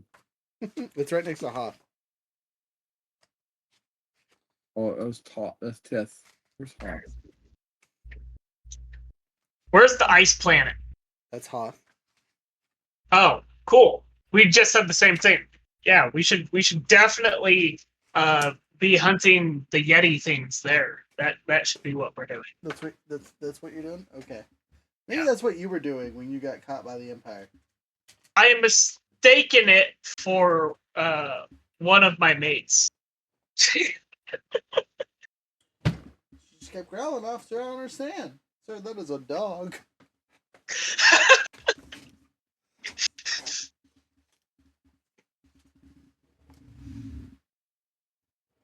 I still don't see Hoth.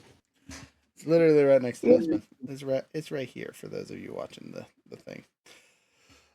Okay, so I'm going to minimize the map. I will come back to it in a second and give you guys your decision-y, make any stuffs. I'm gonna close that so you guys can see my face while we're talking. There's Naboo and Naboo is in You the turned it off. there's Hoth Bespin. There we go. I see it. So I think Bespin would be a good option actually, because you guys could be kind of attached to Cloud City. It's a big enough city that is important enough to all the stuff and the things. And you guys would probably be in the timeline where shortly after Lando Calrissian takes over. Okay, I think something that would help us The Genesis are real close together too. Who knew that? determine what we're doing is, or determine where we are is what we're doing, right? Like, did we ever Yes. decide like No, what exactly we were doing? No, I had to give you a decision. Though I'm waiting for Veerling to answer. Jasper. He ran away. Yeah, sorry. Cheddar was trying to get my attention. Oh, One more time. No, I was just making sure that you were still there. Yes. No, Hey, I'm thanks still for here. the- Thanks for the raid. All right, so we're coming up with our decisions for our group, and I'm going to give you guys two choices, right? You, as a singular crew, can be all by yourselves fighting the universe, right? You have your own little home base. where you're staying at, all that fun stuff, right? And you return to this one base because it's a safe spot in, we'll say Bespin, but we'll get back to that in a second. The other option is you guys could be part of a fledgling syndicate, right? Where you guys would pick a place that is their seat of power. When you're on this planet, that syndicate is the syndicate that is in charge of stuff and things, because that's what they are. It will make our lives easier as the DM for adding new characters or switching people out or things like that, because then you're just getting another syndicate member, right? You guys as a squad are the Forgotten, but the syndicate family as a whole could be a whole different thing, right?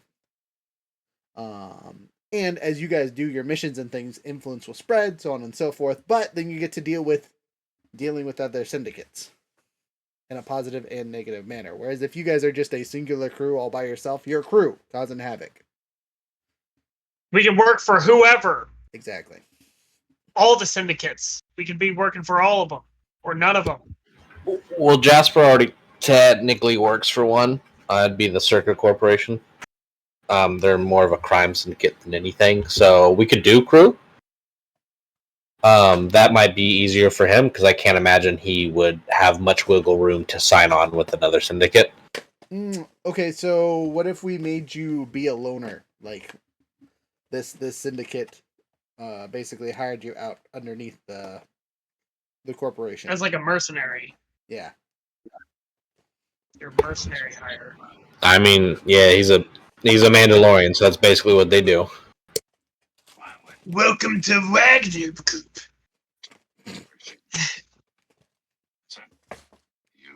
I mean, either works for me. So.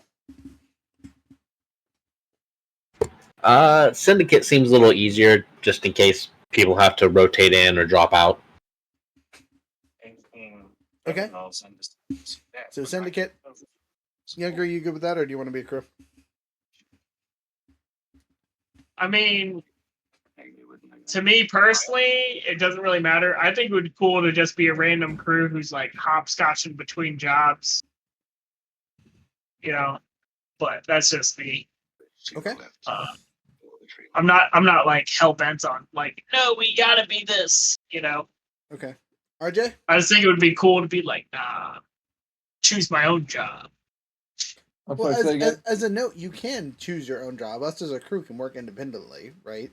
It's just that we will have obligation to our syndicate as we're trying to expand their influence, right? You're not going to betray your syndicate. Like our Mandalorian friend who's on loan is not going to work against his corporation, right? Or he will, and we'll have to come with that storyline when it's the appropriate time. But generally, he's not going to betray them unless there's an extreme need for it, kind of thing. Yeah. And unless we're working with a quote-unquote crew that is completely against us, that is our direct enemy or something. I mean, even if we're working, like let's say for story purposes, we choose, like, let's work for a syndicate. That wouldn't necessarily stop any one of the characters from being like, yeah, I'm just a guy that syndicate hired. Right? Correct, yeah. So, Okay. back to our Jason. I need your vote, sir. Yeah, I'm good with that. Okay. So. Yes, syndicate. Ooh. Okay. All right. Can I be a hired mercenary for the citizen? Your class is literally a hired gun, so yes. So, I don't need that. Follow-up question. Do you guys want a known syndicate, or do you want to create your own and be your own independent? Create our own. Yeah, no, let's start. We're a startup. Cool. I can work with that. I'll make some background characters and all that fun stuff. So, follow-up question. What do you guys want to call this? What do you want the name of the family to be? Order 66. Order 65. We came before the fall. Order 69! Because fuck it! That's going to be a key phrase from the Wookiee. You're just going to hear, what did he just say? I don't know. It's all about Order 69. Order 69. Capone's goons.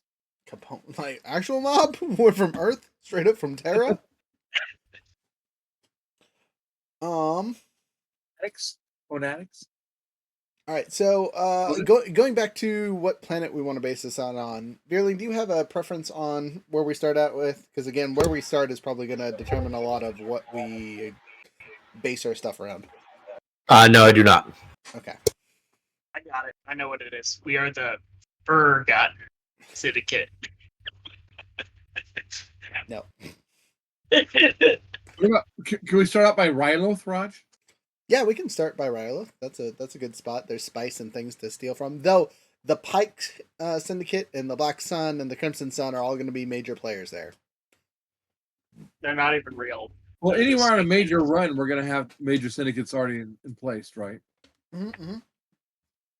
Yes. So unless we go somewhere like Todaderia or Rusan, which is off the main troop. Yeah, like you said, Bespin would be an okay start because you guys literally could be like, your syndicate owns a gas city, essentially, kind of thing, or complete random places, just like, you guys are the biggest baddest thing on this piece of shit planet. You know what I mean? Like, welcome to Pluto, motherfuckers. Pluto is not an option. That's dumb. Dwarf planets aren't considered planets in Star Wars? How dare you? Lame. All right, you guys are going into Jakku. No. Jacuzzi. Thank you, sir. Jacuzzi with an Uzi. What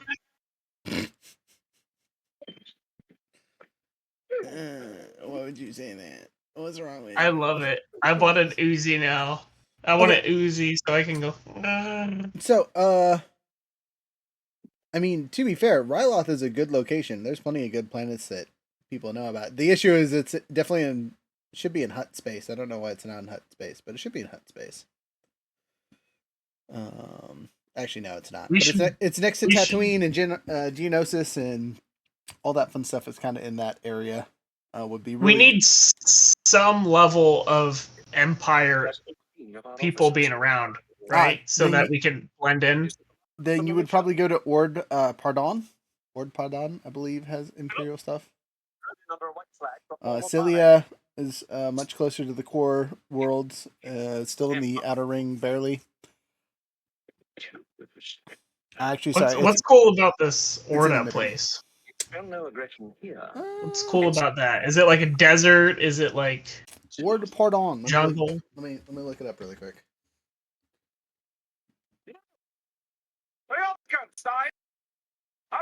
Hey, could you turn off the silly show you're watching there, sir?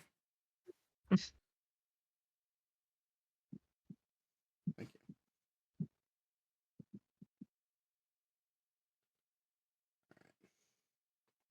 you. Did you say Or? O-R-D, Pardon. So, Ord Pardon was a planet located in the galaxy's midrim, the safe world for Alliance to restore the... Well, that was super helpful. What else about it? So it's midrim, technically. It's not super big. It's an asteroid class planet. A teeny planet with a thin atmosphere. The planet was rocky world with low gravity and a thin atmosphere. It's technically classified as an asteroid, but it was rich with ores. That's pretty cool. It was originally a Galactic Republic ordnance / regional depot, leading to its planet's name. It was heavily mined by the Republic and then the Empire. It is a site for a new Republic military base, which obviously isn't around yet.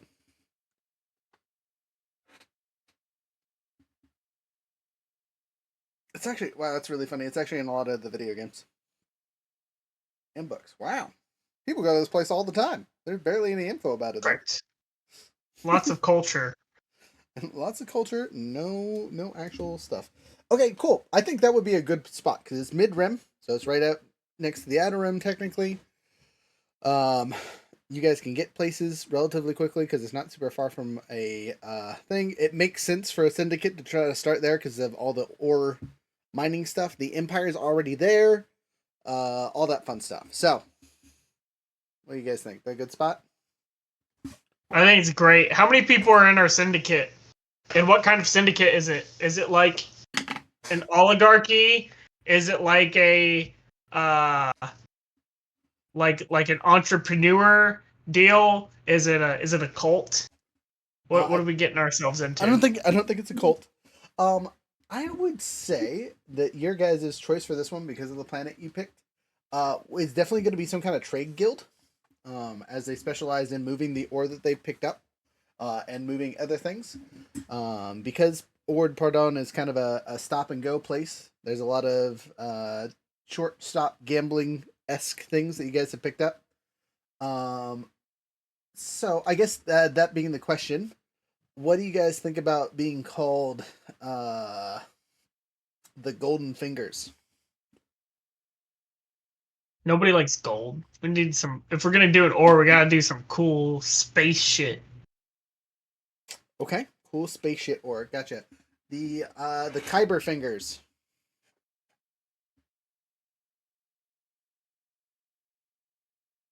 Mm. The Crate Dragon Fingers. You're reaching real hard there with them fingers. The Crate Dragon Balls. Let's see.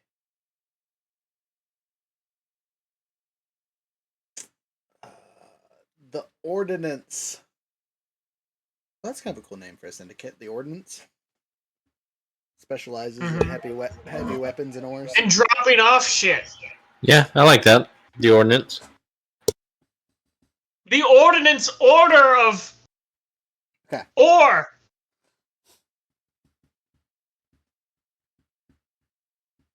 All right, cool beans. I'm putting the map away. You know where we're at. Minimize. We'll come back to that later.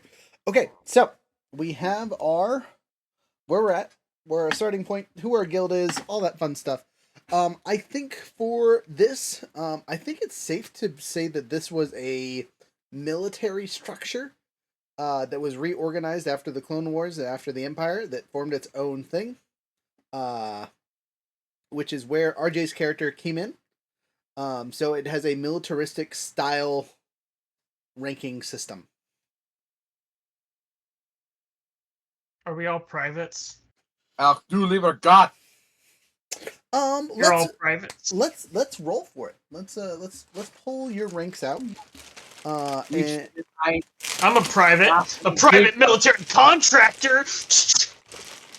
and we'll just make it easy, and you guys can roll a D10, and depending on how everyone rolls, I will determine whether high or low is good or bad. I don't have any D10s. I will roll for you. How about that? Thank you so much. All right, 8 for you, sir.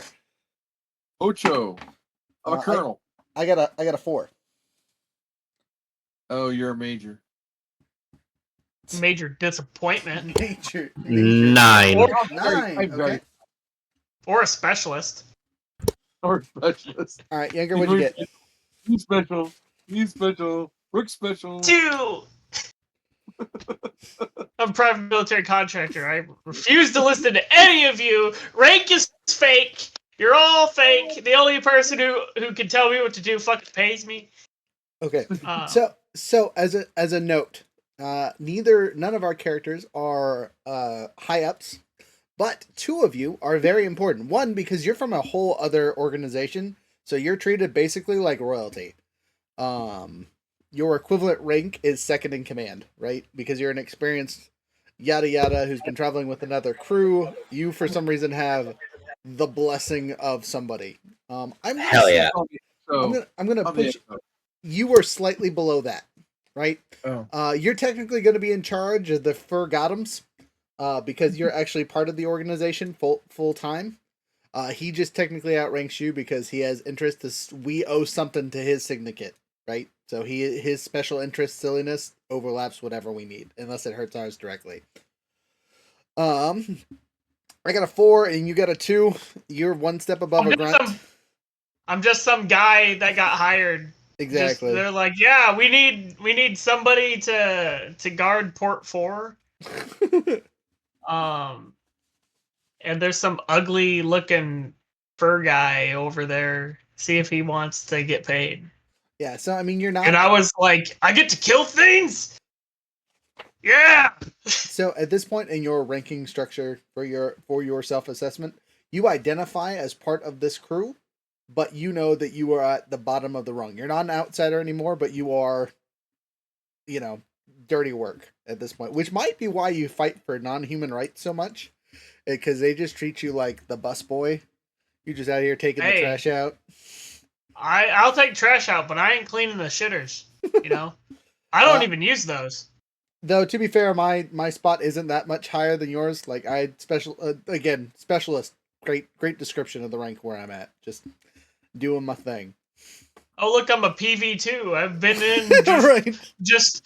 I went to NJROTC first. Oh, Okay. Let's see here. So we have our silly ranks, and we'll roll for the others when they get in there to kind of see their position in the crew.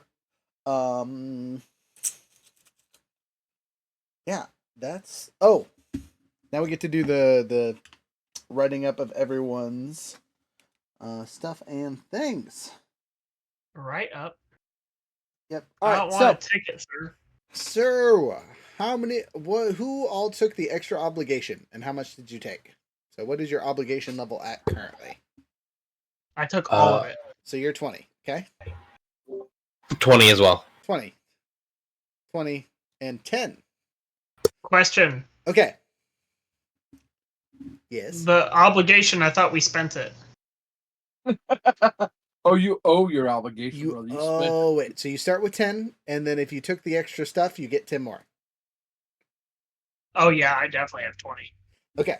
So, how this works on our little handy-dandy chart is the first one up is actually RJ. So, RJ, what's your character's name?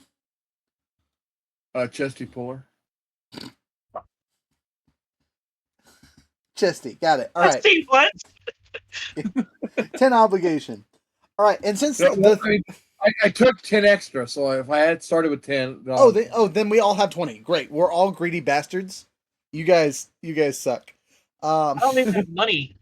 I just have no money. Okay, so we all If you were putting a machine gun out of the stream in Nicaragua to kick some ass, then you would know you need that extra 10. All right, so what is your type of obligation that you took? Oath, okay. Yeah. Okay, and then we have to choose? list of... What does that mean? Not worried about your motivation, so you took an oath. All right, next up, Younger. What's your character's name? His name is Taruf. Taruf, I probably said that. And then what is your type of obligation? I have no idea. I did not know there was an obligation type. Wait.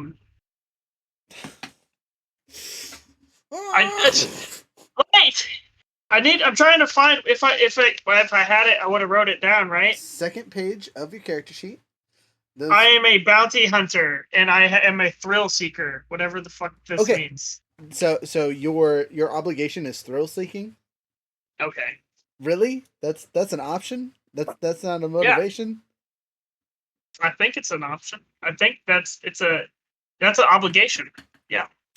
Okay, that is not one I've seen. Can you read me the description of the thrill seeker obligation? Because that seems like a crazy obligation to have. Just a sec. It is a great obligation to have. I'm not arguing. That just sounds crazy. That's all I'm saying. Starting obligation. It is. Some people are addicted to alcohol or chems. Others to gambling or seedy vices. This character, however, is confirmed adrenaline junkie and chooses bounties not by their challenge or price, but how exciting or dangerous they are. Avoiding the obligation, perhaps by being a responsible business operator and considering every job's cost-benefit analysis, results in an almost immediate case of excitement withdrawal. When inactive, the character is edgy, moody, easily distracted, and generally unpleasant to be around. Okay. So my obligation is, I gotta dangerous. I gotta do it. You said the Sith was right there? We gotta go, dude. We gotta mark him. We gotta do it. Okay, that's way too much fun, and I appreciate that. Okay, and then Veerling. Jasper. Jasper White, and his obligation is a contract. That sounds really, really official of you. Right? How very Dark Brotherhood-esque. Okay, so we have an equal chance of getting hit between all of us because we all have 20. So you have a 0.25% chance of it hitting, or sorry, 20% chance of it landing on your character at the start of a session, and we have a whopping 20% chance of no one getting hit. But the order of march is Chess Pulley, Tarf, Jasper, and myself as Run. You won't roll a fucking 40. You won't do it. And then when the others show up, we'll see what they got. Now, as a note, if I need to change things because we have 6 players instead of 5, we will We'll reduce score by 5. Yes. Well, no, we will reduce. Yeah. Well, we will reduce score by 10 each, and you guys will lose some experience or obligation or something like that. And we'll have to reset things. So just keep that. Oh, I in thought mind. 15 was a good number. Like, if we're all at 20, you know, like reduce everybody's by 5. Right. Then, because the recommended starting obligation for everybody with the thing is 5 when it's after 6 people. So, and with that, you can only have a max of 5 extra obligation. So you guys would have to cut something back, which would be unfortunate. I was just thinking 15 6 times was still only 90. Guaranteed. Yeah, right. Well, I mean, you're basically guaranteed now with 4 of you at 20. So, hell yeah, brother. Just the South rise again. Just as a note for you yahoos, just be prepared to reduce some of your stuff and get rid of some of your things if we get more people. This is a joke. Okay. That has to clarify. Okay. We are at the 3 hour and 30-minute thing. I can't think of anything else we need to go over tonight. I need to obviously get with the other 2 yahoos and make sure they're playing or not. Because if we get into another person and they also take the 10 points of extra or whatever, we don't even get to run missions until we clear some of our obligation. I'm fine with like clearing obligation can be like doing a mission, right? Yes, like, it can be a type. It can be a mission in of itself. Yeah. Right? So, but what it would be, hey, we roll that D100 at the start of the session, and that's what we're working on. We have to do something to get rid of X, Y, Z. If we get something like Oath, right, and there's some way to clear the Oath, we got to do something. Is there? Wait. So, how does the obligations themselves, like, how are they chosen exactly? You choose like them, like the actual specifics, right? At the start of the session, I roll a D100 as the DM. And go, okay, I rolled a 72. So if I'm a thrill seeker, what determines what the thrill seeking? That's an on you thing. You get to pick it. You see great! This is incredible. But I can't wait. It has to make sense, right? It can't just be like it cannot be like I got chased by a spider and I'm terrified of small spiders or something dumb. You know what I mean? It could be going fast, doing something dangerous. Those are how you hit that goal, right? Man, none of the drop pods are working. We're just gonna have to paradrop from this. Terrible. All right. So for you guys, for fun notes for you guys, I will work on a fun intro song for this campaign specifically. So it won't be the 3-minute whatever. It might be a 3-minute whatever, but I'll get it figured out. And then I have a recommendation. RJ, you are muted. And then we will also work on our cool thumbnail tonight before I get the things posted. With all that being said, I'm going to call it a little bit early. A, because I have to run to the bathroom, and B, I don't think we have anything else we need to talk about. Anyone think of anything I missed? There's one really important thing that I have to mention, and it's with this song. The first thing that popped into my head for this whole ordeal is a Star Wars themed, like, Teen Titans intro. Okay, like a Teen Titans type of song, except like Star Wars. I was thinking more Caddyshack, I'm all right. Okay, you good. Nobody We're would done. have We're found me. done. We're done. Veerling, you got anything for us before we take off? No, I'm good. All right. He's Well, like, please shoot me now.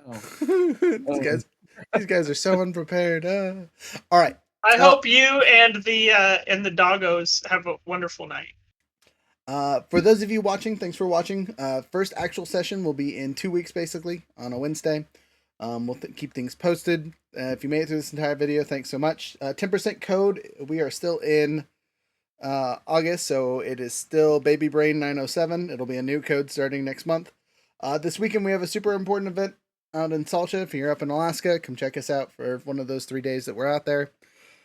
We got new stuff on the way. I don't think any of it will make it by the event, unfortunately, but you know, we'll cry about that later. With adventure in mind. Have a wonderful time. Feel free to listen. You to won't do an music. outro.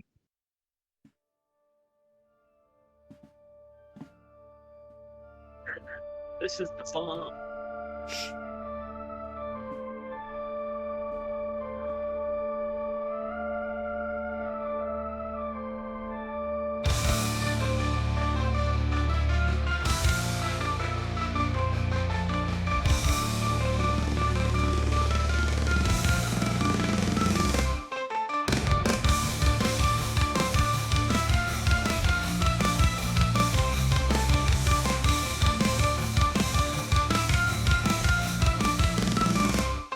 Step into epic stages where your journey begins. Our shelves are stacked high where the magic never ends. From dice that roll true to tones ancient and wise, we got all the essentials for your game to arise. With adventure in mind, we craft every piece to make your campaigns flourish, your stories increase. For every TTRPG dream of stock is refined. Come find your next quest, leave the mundane behind.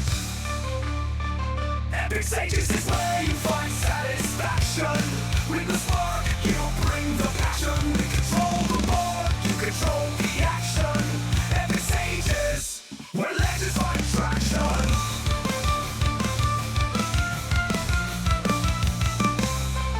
Our online store's a wonderland, easy to explore. With service that shines, whether in person or more. Need advice on your journey, we're here to assist.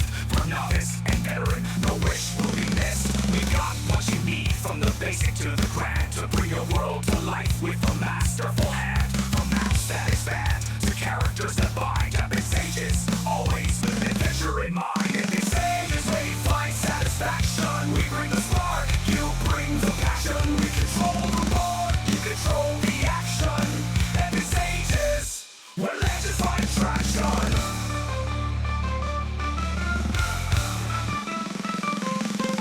Elevate your game with custom pieces so fine, handcrafted with care, designed to make you shine. From miniature heroes to landscape fast, we build every detail to make the magic last. When the final dice is rolled and the journey is done, we offer keepsakes that remind of the battles you won. In every treasure we offer, memories are signed. Epic Sages, always with adventure in mind. Epic Sages is where you find satisfaction. Bring the spark, you bring the passion. We control the board, you control the action. Epic Sages, where legends find traction.